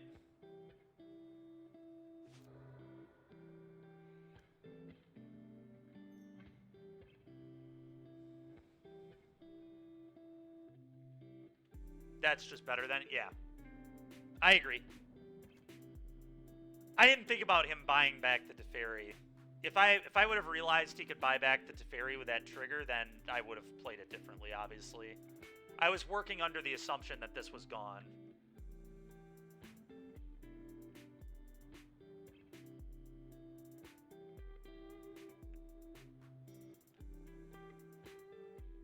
That's alright, though.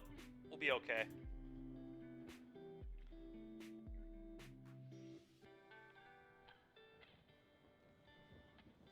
We really just need to draw like a Righteous Valkyrie. Righteous Valkyrie will put us in a really unreal spot. That is a disaster. Holy smokes. Wait, he drew cards? Or what did he... What? He didn't kill my Resplendent? This guy's a psycho.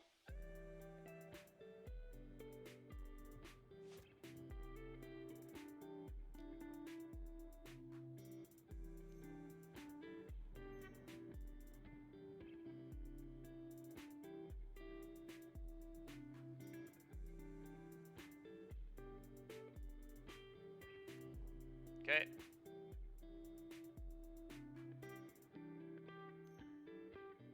Okay. Okay.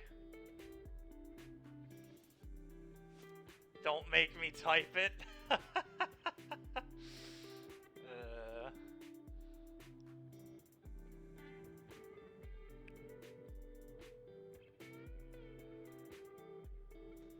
I'd probably chump with the Skyclave. I think it's the worst creature in play. Whoa. Okay, I'll block. And I will block. I'll take 4.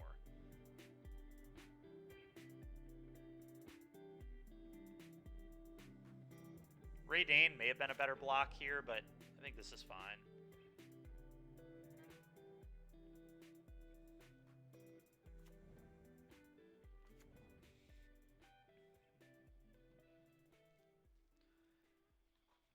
I guess that does give him more draws off this Kiora, but it's okay. Another Giada. It's not really what I want. I think I just want to leave up Pump here. This is really awkward. I feel like we're going to lose, but...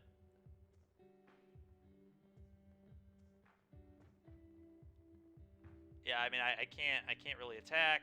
It's not really an option. Yeah, I'm just going to play this and say go and leave up Pump on the Resplendent. That way he can't really attack with much. I have a free block now. The Giada can block pretty freely. This kind of forces him to tap my Resplendent. What events am I going to this weekend? I think I'm just going to play the Moto events. There's a Legacy Mox event, and there's a Vintage Mox event, and I will certainly play the Legacy one. Oath, okay. Oath is fine.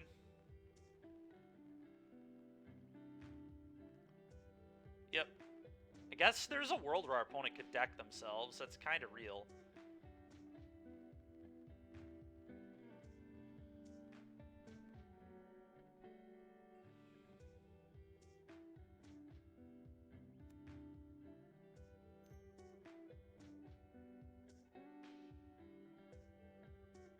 Okay. You get a 4/4, you draw a card.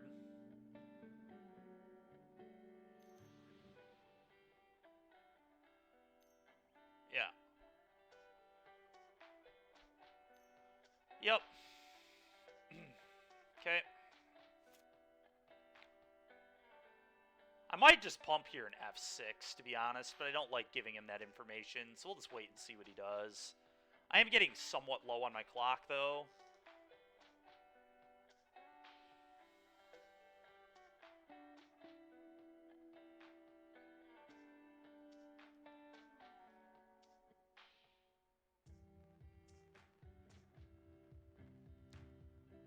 There's a world maybe where I was supposed to play this, so the block here would get me a 1/1 to chump again. But I don't know. This would have saved me more mana if I draw like a Kyla's Reconstruction or something. That's alright, we'll be okay. I really just wanted to hold up Pump here so he couldn't send this other stuff.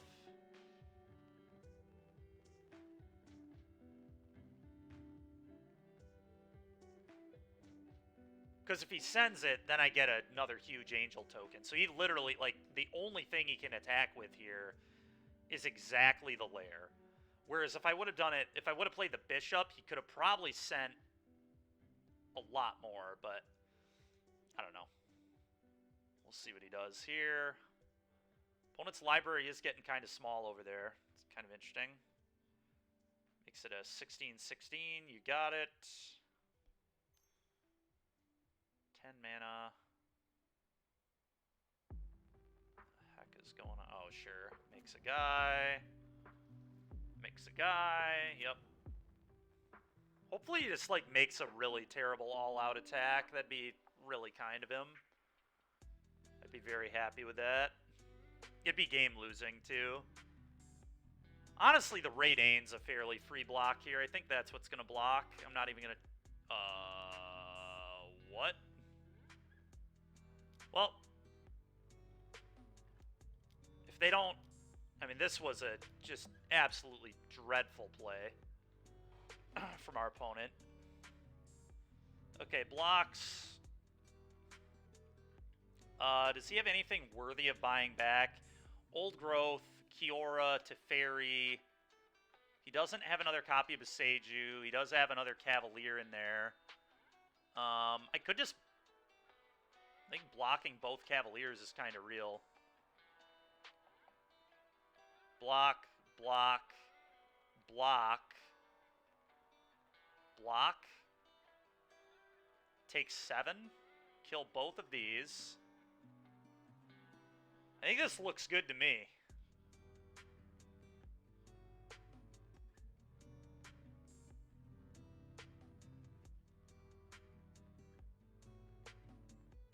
Yeah, screw it. Do your thing. I don't know.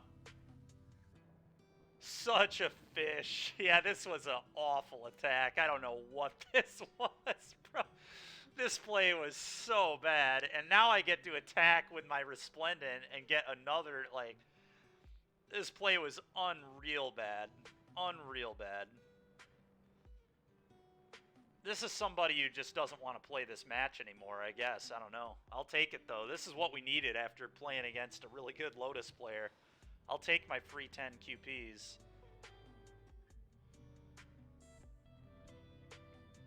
Such a fish. That's... They're targeting the other Cavalier? Deal, man. Mill yourself another 1,000,000 cards. I'm okay with that.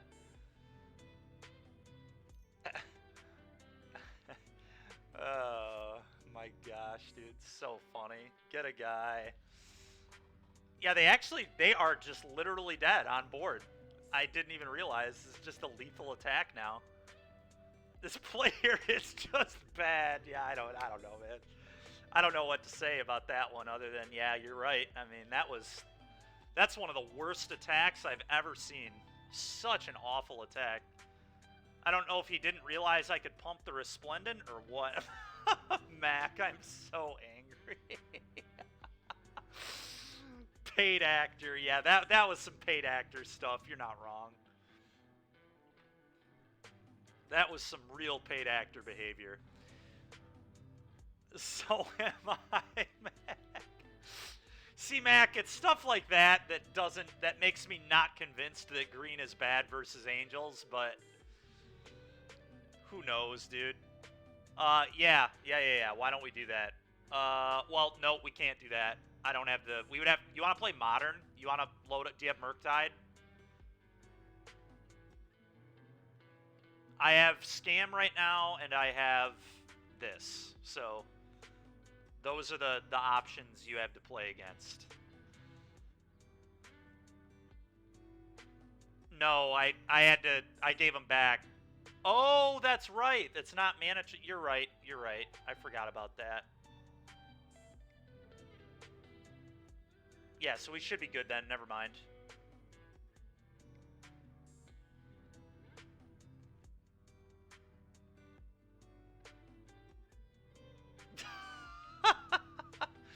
No,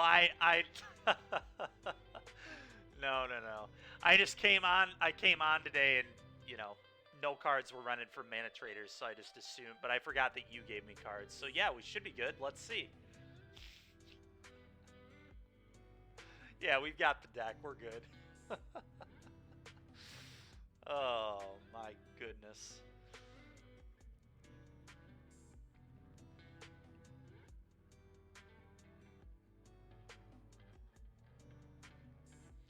Alright, let's do a little bit of legacy testing then. Alright, sounds good.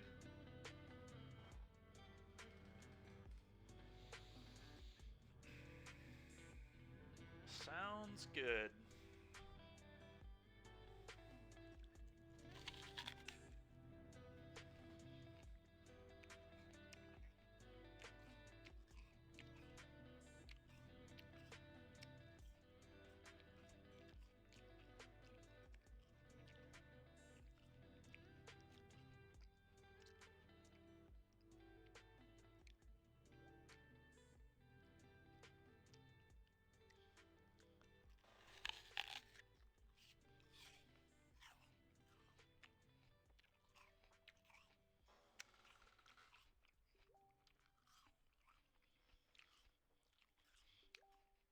I think he just wanted me to get ready, because usually I take so long to get ready, but I already have the cards.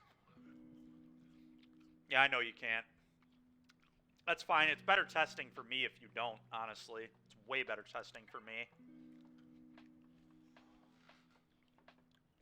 Because playing against the sauce is giving me skewed data in the matchup for sure.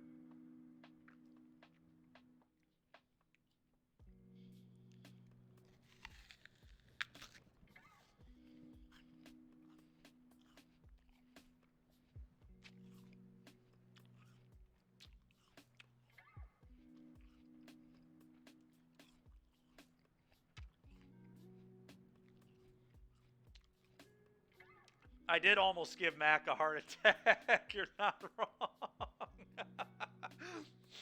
Just give all his legacy cards to mana traders.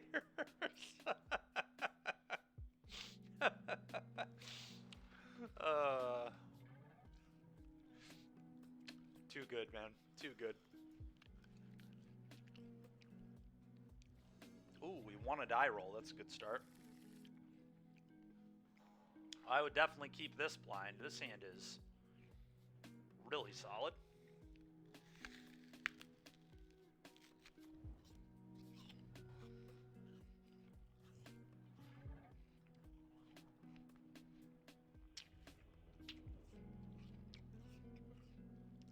Well, that was fun. I have no idea what we're playing against, but I would assume Delver if they conceded to a Chalice on one blind.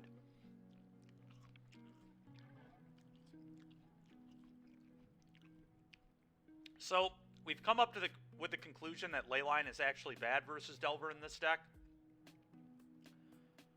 So I've been boarding out 4 Petals. I do think I want to add a 3rd Walking Ballista instead of one of these cards in my sideboard. I'm not sure. It might be the 4th Touch, honestly.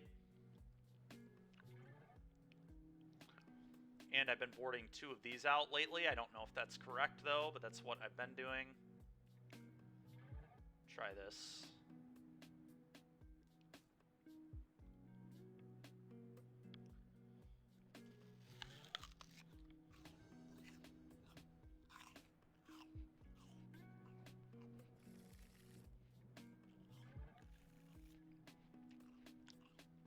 Sure.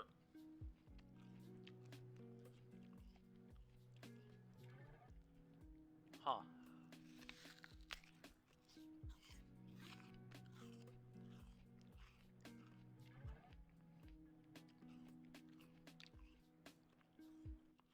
Got options here.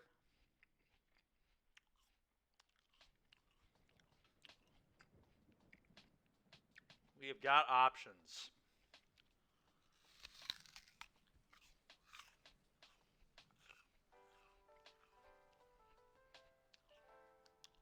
Huh. I think the non-negotiables are like 1, 2, 3, 4, 5. I think these are non-negotiable. I think we want this, too. So I guess it just has to be this. Yeah, I think it's just this. Could be this, I guess, but I think I need that.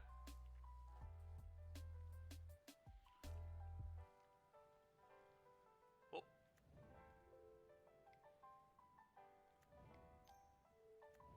Delva. Delva of Secrets. Ooh, that was a pretty nice draw.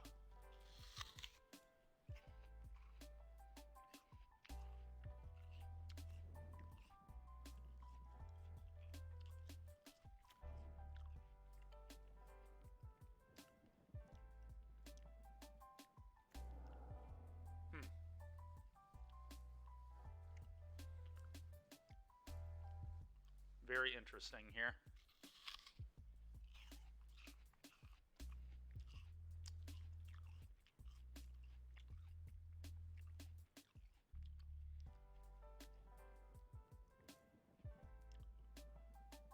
I think I do this.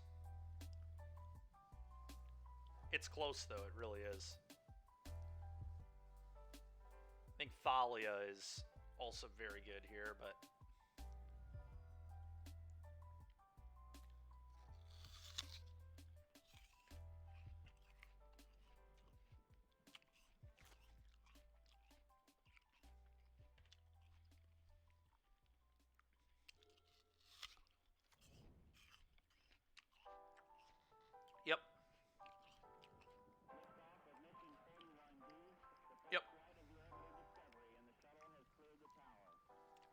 not wastelanding me, huh? Okay. So it means he wants the mana, or he wants me to tap this and take damage, one or the other.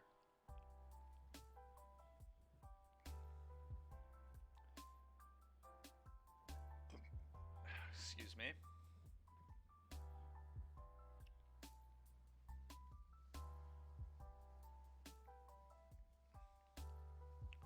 You want to get this down. I probably want to do it and not take damage. So, or you know what? He might be saving it for Cavern of Souls. That's the most likely, is that he wants to blow up a cavern.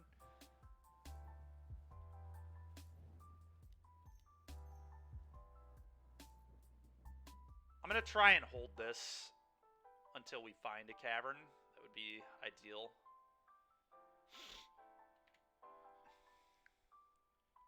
See if he has a force. He does. Okay. Go. Pitch the brainstorm. Yep. That worked out okay for me, though, actually. Yep. He's going to need another force, or he's pretty cooked, I think.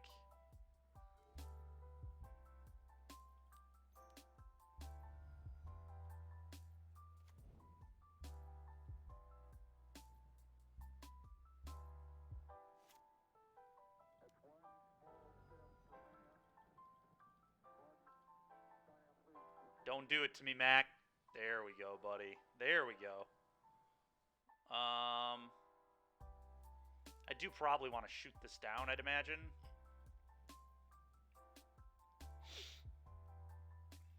Probably. Let's think about...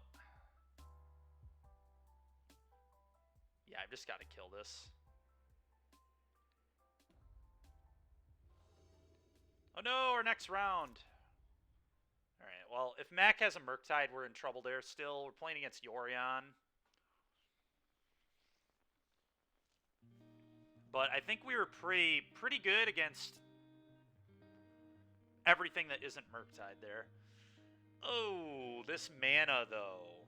This mana, though. Alright, so I'm on the draw against a Yorion deck. Yeah, it's probably enigmatic. The last deck they played was Racksack, actually. Is this the person who top 8'd the... Oh, they won the showcase with Racksack. That's really interesting they would swap decks. Dude, we're playing against a lot of ringers today, and then that mono green player, but... Ah, you had Brotherhood's End? I see. Well, you have to draw a land, right?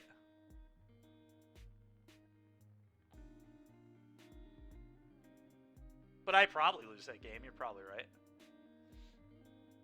It's on top for sure. All right.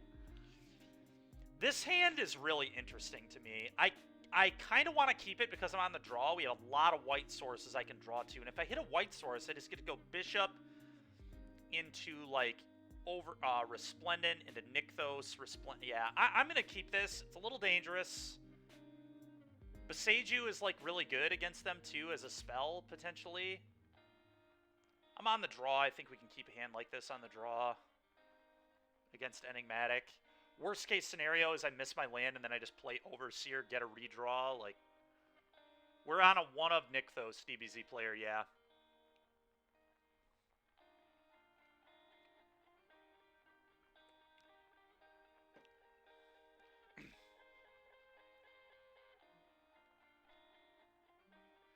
Yeah, it's good. It's good with the Kyla's reconstruction, but it's also just good to double spell. Like, on turn 5 to have 6 mana can be pretty important.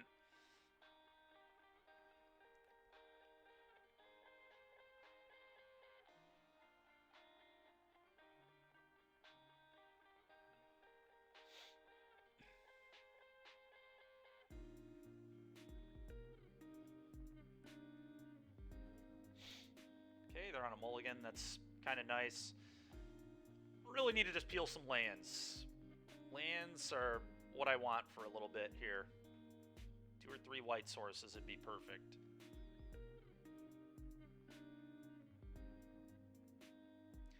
It's another spot where if this were the creature that is also a land, it would be better. I wish there were a way to, like... I wish that Overseer's been printed twice, and then I could have one different art. And then I would know when I'm drawing the Overseer that is the Skyclave Cleric.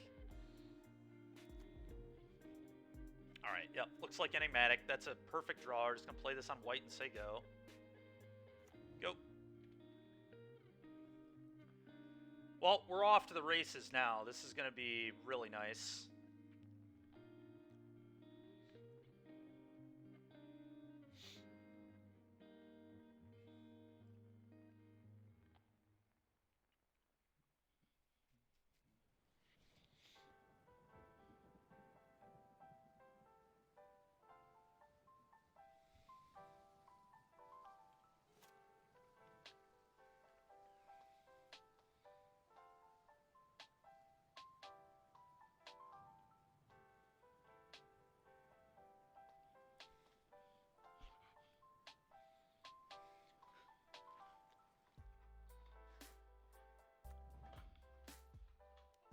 Okay.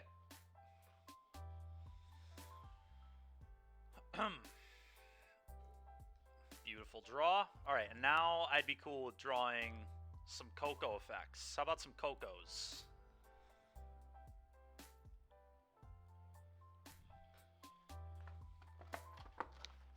I'm pretty sure this hand wants to go Resplendent into Overseer, probably. Binding my Bishop. Miss a land there. He's just playing another tap land. He might play just playing another tap land. Alright, this is actually...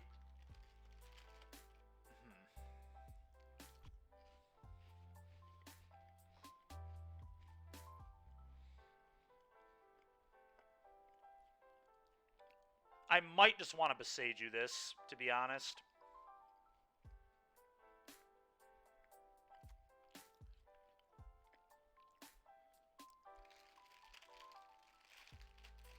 Because if he just goes Enigmatic into, like, a Tarka here, I get just so rocked.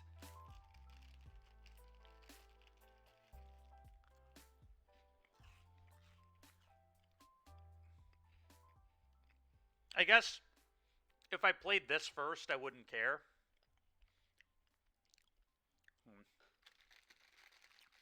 That is interesting to me.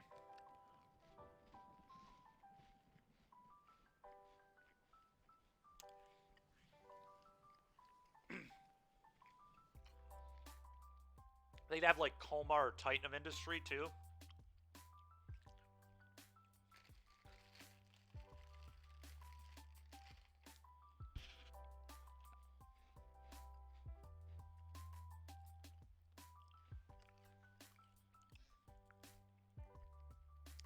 I kind of want to be mana efficient, though, and find my Coco effects.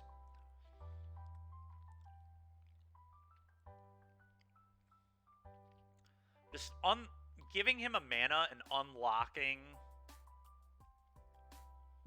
the Bishop just doesn't do that much yet. I don't know. I'm going to go with a safer play. I'm just going to do the Beseiju thing.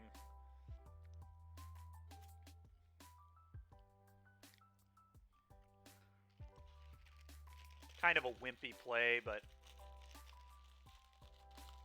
I'm going to respect busted stuff here.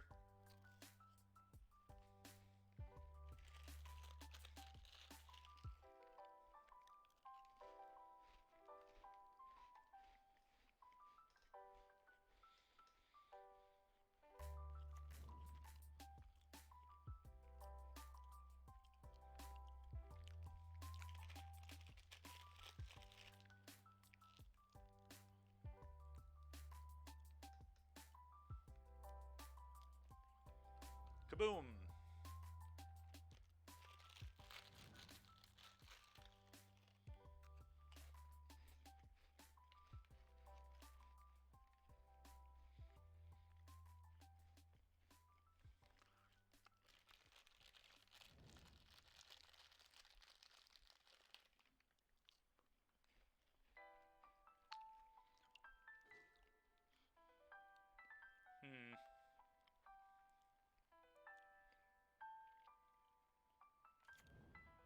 play Resplendent Angel here.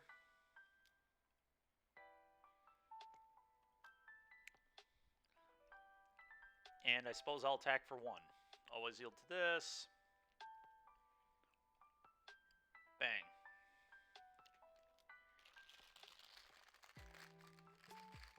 Next turn I can go Nykthos Resplendent Overseer. Okay.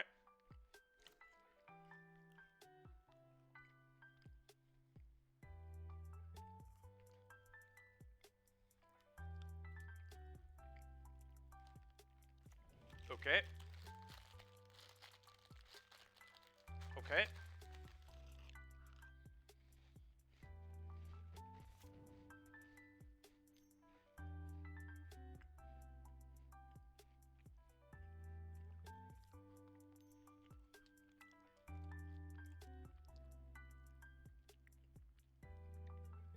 Okay.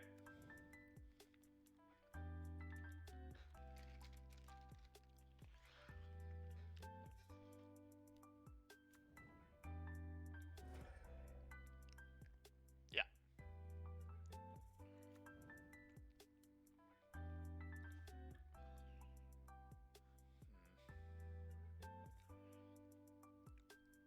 I mean,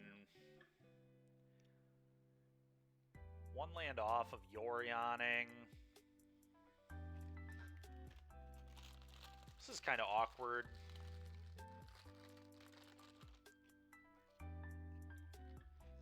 I don't even really want to put my Resplendence in play. Because I know he's just going to Yorion me in 2 turns. And Flicker the Oath.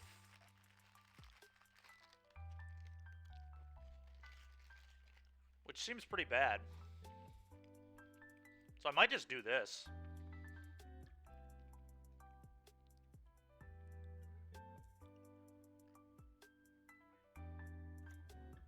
Yeah, let's just dig to Coco's. Coco effects, I think, are what I want right now. Gosh, dude. Ridiculous.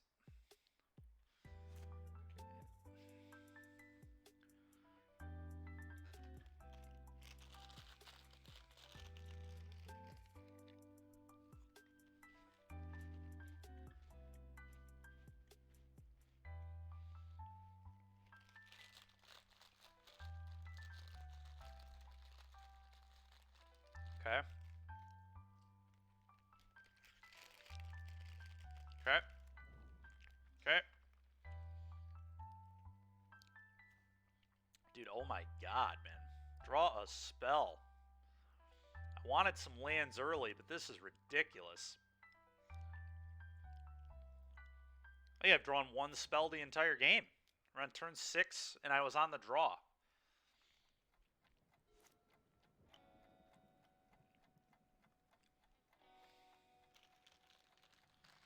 How about a Coco effect, please?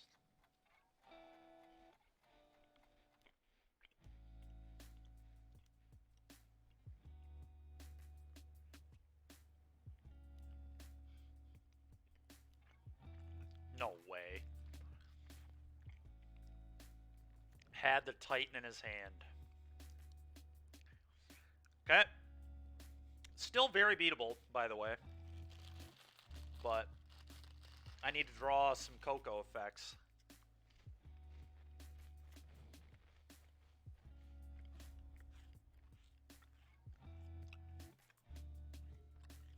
There we go. Okay. Let's do this.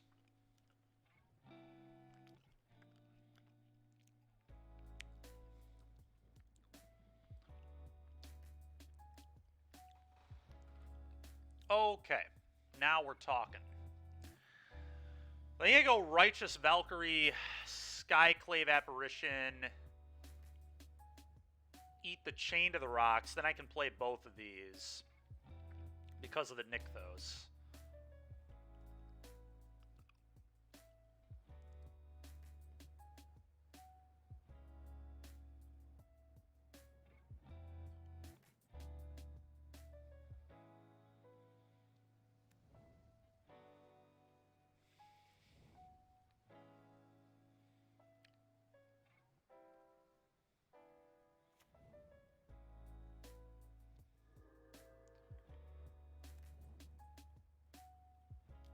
So this should be quite good.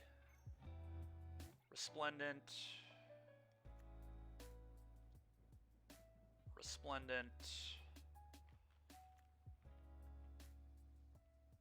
This thing has reach for some stupid reason. Alright, your turn.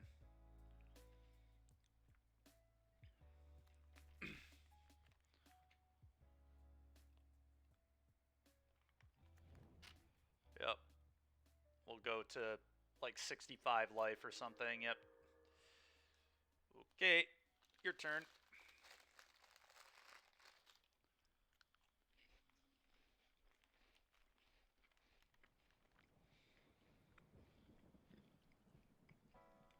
Well, that was a pretty good turn for me, I'd say.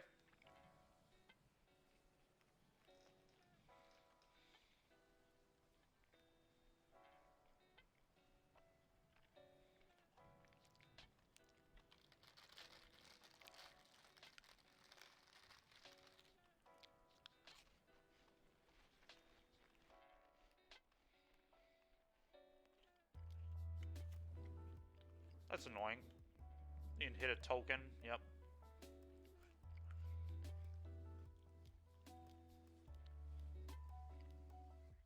Yep.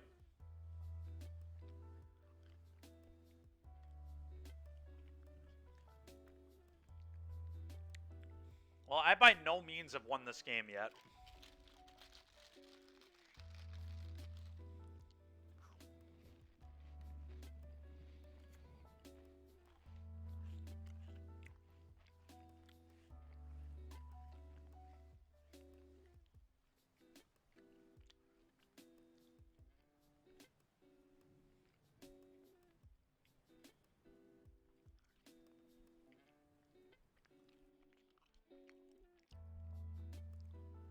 So he bindings the Valkyrie.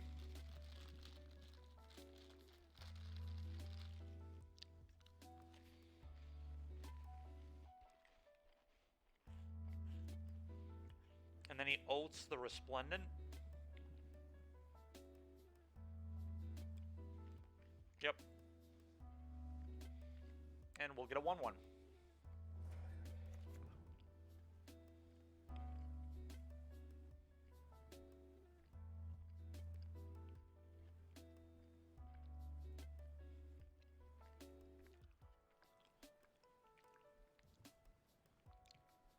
Alright, let's draw Kyla's.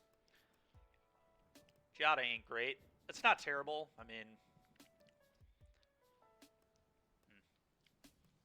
How many times can I activate this? 1, 2, 3, 4, 5, 6, 7, 8, 9, 10, 11, 12. I actually could activate Resplendent twice, but opponent can just double block. But I could get the Titan off the board.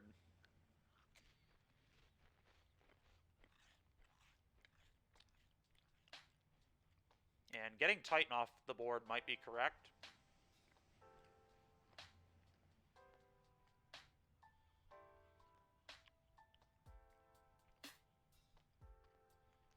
Or I could just wait.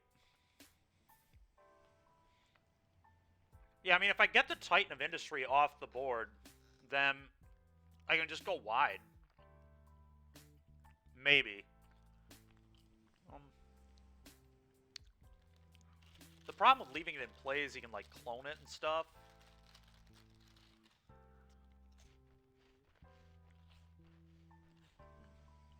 Whatever. I'll just wait.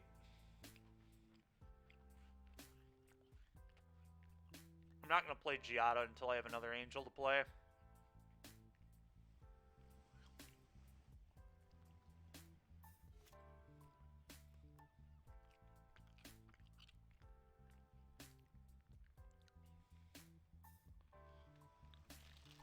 We got a lot of life to play with here. What is this? You just draw both your 7s? Give me a break.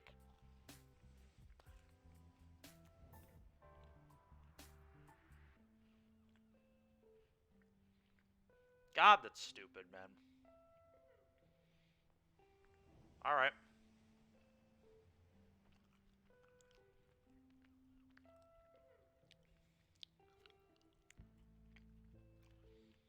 He draws more 7-drops than I draw collected company effects, apparently.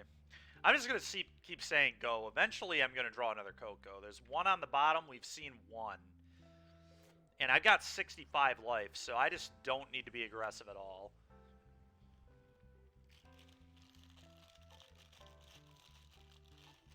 Uh-huh.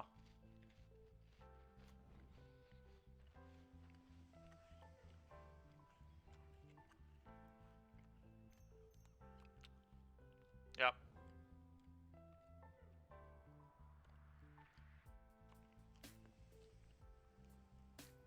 Yep.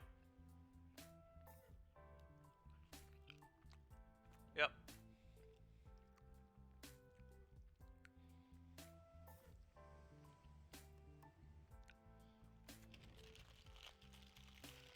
Okay.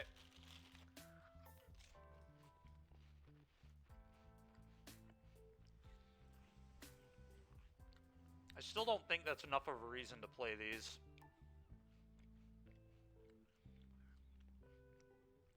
I do still have one more Resplendent Angel, so I may as well just wait. I don't know, these will be huge, to be fair. No, not that big.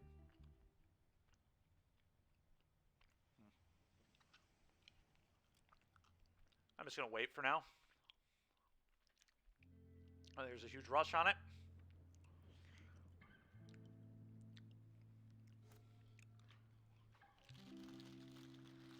I need to not tank forever. This game is going to take a while still, I think. We're already down to 15 minutes. Still game one. Sure, whatever.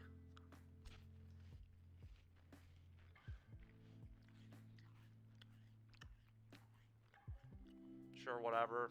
I don't care.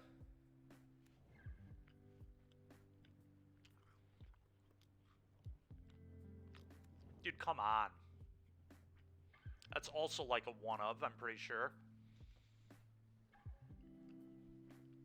Maybe not, but I don't think they play very many of these.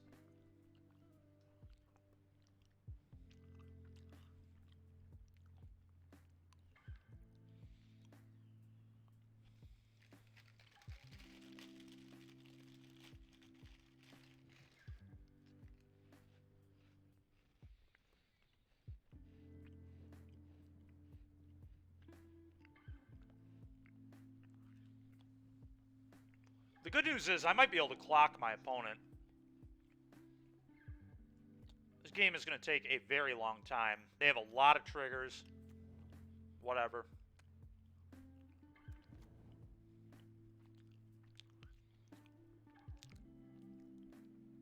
Yep. Have fun with those.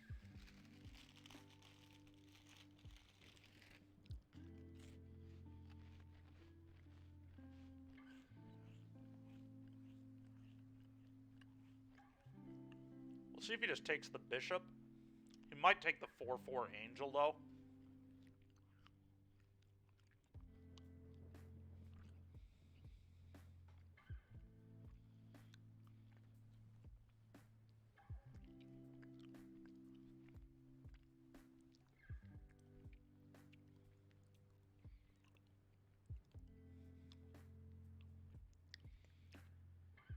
Okay.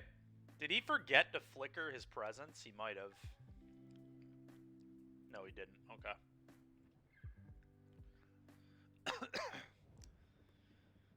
Okay. Whatever.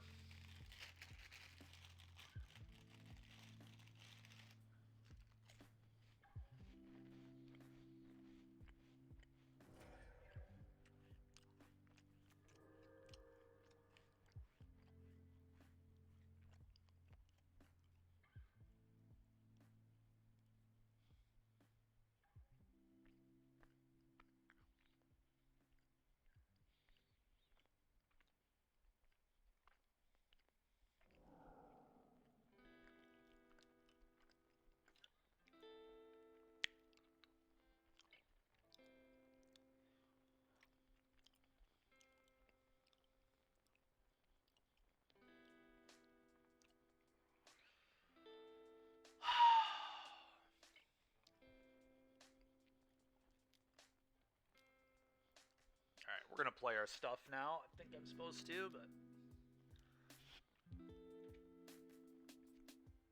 Go.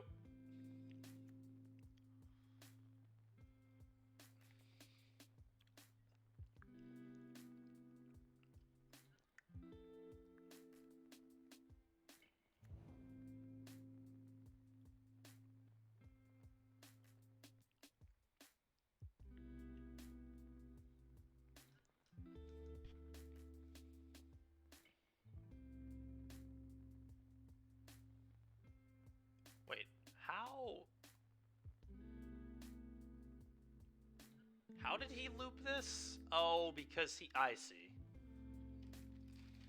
I see what's happening.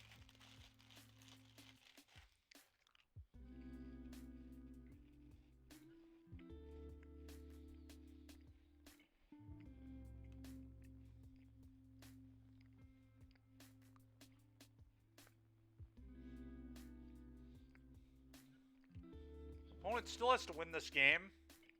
I'm going to make them do it. They're really low on clock. Game 1, we've got 65 life. I'm up on like 4 minutes. Let's keep it going.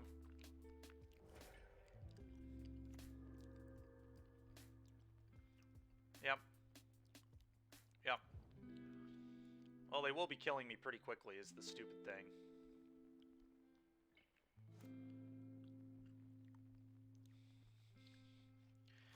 Well, hopefully next game we can draw more than one collected company. That'd be nice.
Nice, another land.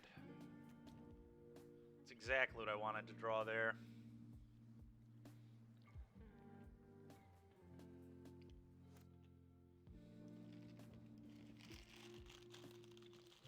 Yep.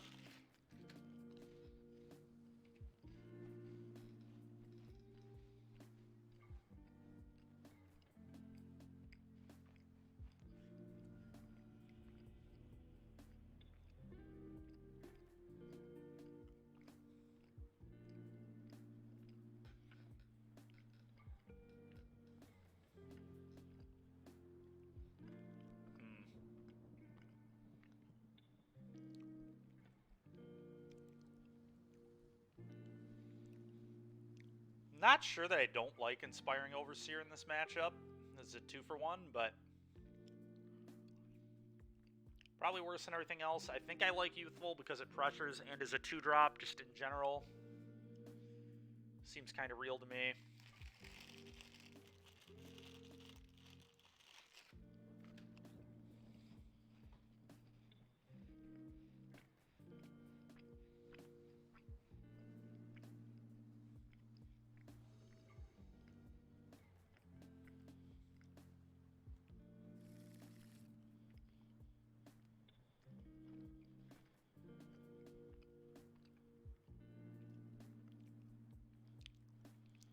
Some awful hands. My goodness. I think I'm going to keep this, but it's bad. It's a bad hand, I'm not going to lie to you, but I don't think I can afford to go to 5.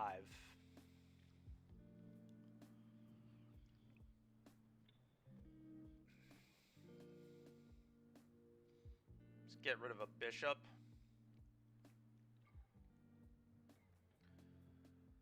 I don't know. Maybe I do go to 5. This hand really sucks. It is not very good. If it draws lands, if it draws like 3 running lands, it'll be good. If we draw like we drew last game, which is pretty much no spells at all, then it'd be sweet, but I don't know, I might be able to do better than this. I think I'm actually going to go to 5. I don't think this hand functions well enough. Dude, are you kidding me? This is my, like, 5th mulligan to 4 in the last, like, half a year playing this game. With decks that should never mulligan to 4. Like, what in the world? All I want is a keepable hand. Wow. Alright. I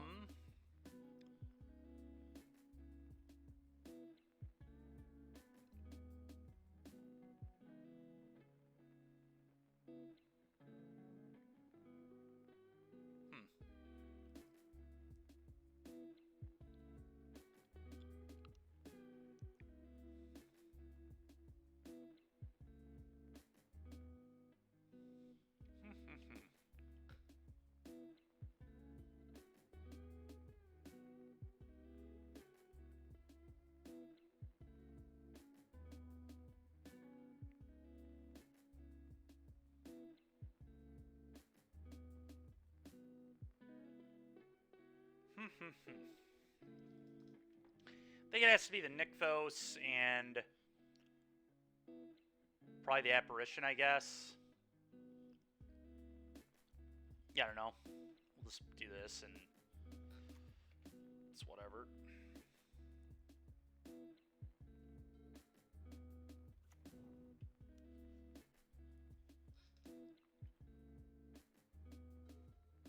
It's a good draw, I guess. Play this, go.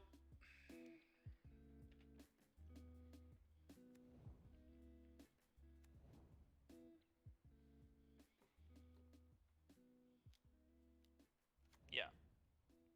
So we need like a... That's like fine, I guess. I don't know. It's just... I feel so dead. So absolutely freaking dead. It's just not even... Not even funny how dead I am.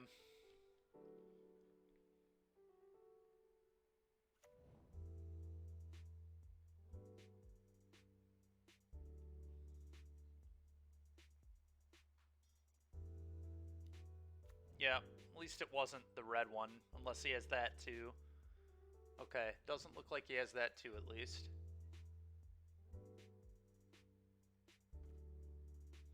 Could draw a Coco, I guess. Combat. 1U. Player Resplendent.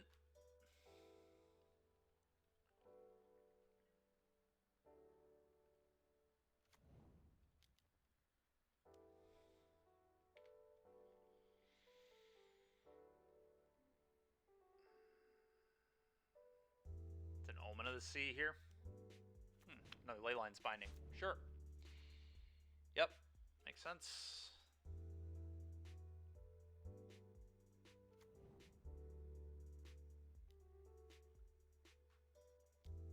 Yeah.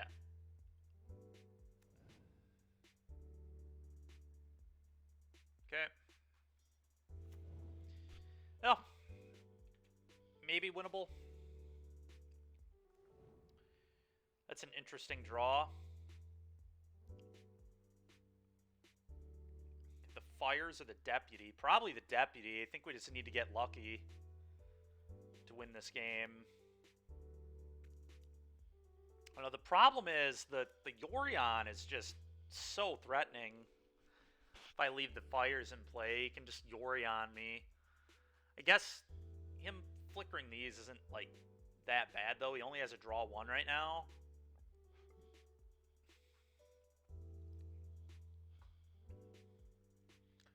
Maybe I just leave the Deputy and hit the Fires.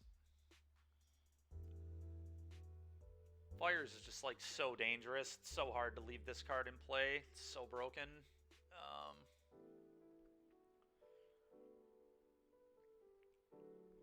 I hope he floods out. Problem is if he deals with my Skyclave, then I don't get a thing back. I think I have to take this. I don't know. I don't think not taking this is a winning line. The real trick was not mulligan to 4. Had our 7 actually been a keep this game, we had a lot of good cards we put on the bottom. It was just kind of rough. rough.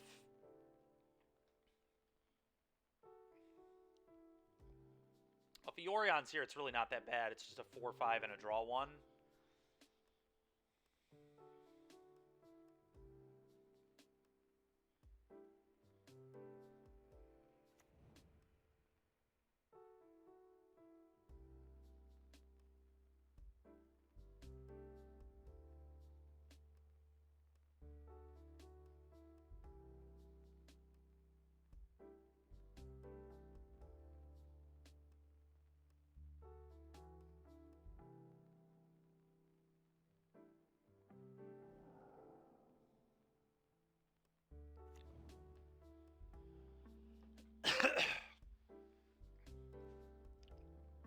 Nice draw there for me. That's great.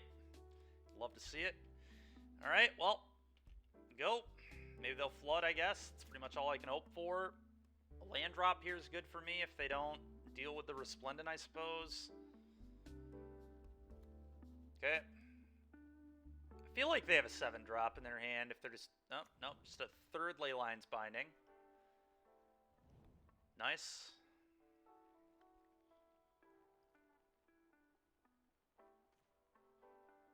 Just so ridiculous. Go.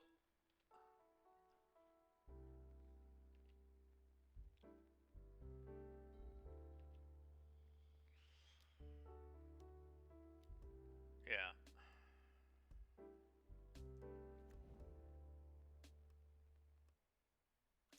Yeah. Sacks off of Fires probably here and goes and gets Tulsamir to fight off the Skyclave. Next turn he can sack this to flicker the Yorion. Yeah. It's just horrible draws in this game. Unbelievable how bad we drew in this match. I drew 1 Coco in game 1 and approximately 25 cards, and in this game I mulled to 4 and never saw a Coco, so we only play 8 of them, so I guess it makes sense that we would never draw any. Holy smokes, dude. Could make my opponent finish me off. I guess we could, like, hit a Kyla's Reconstruction, so I'll play one more turn. If I Kyla's Reconstruction, you gotta assume I would hit, like, all creatures on it. I just have drawn no creatures at all this game, almost. You've seen 4 of them. So, maybe.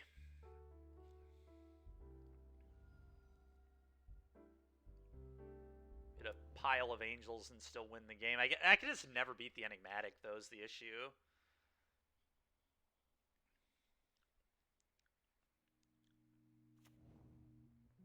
Oh, my God.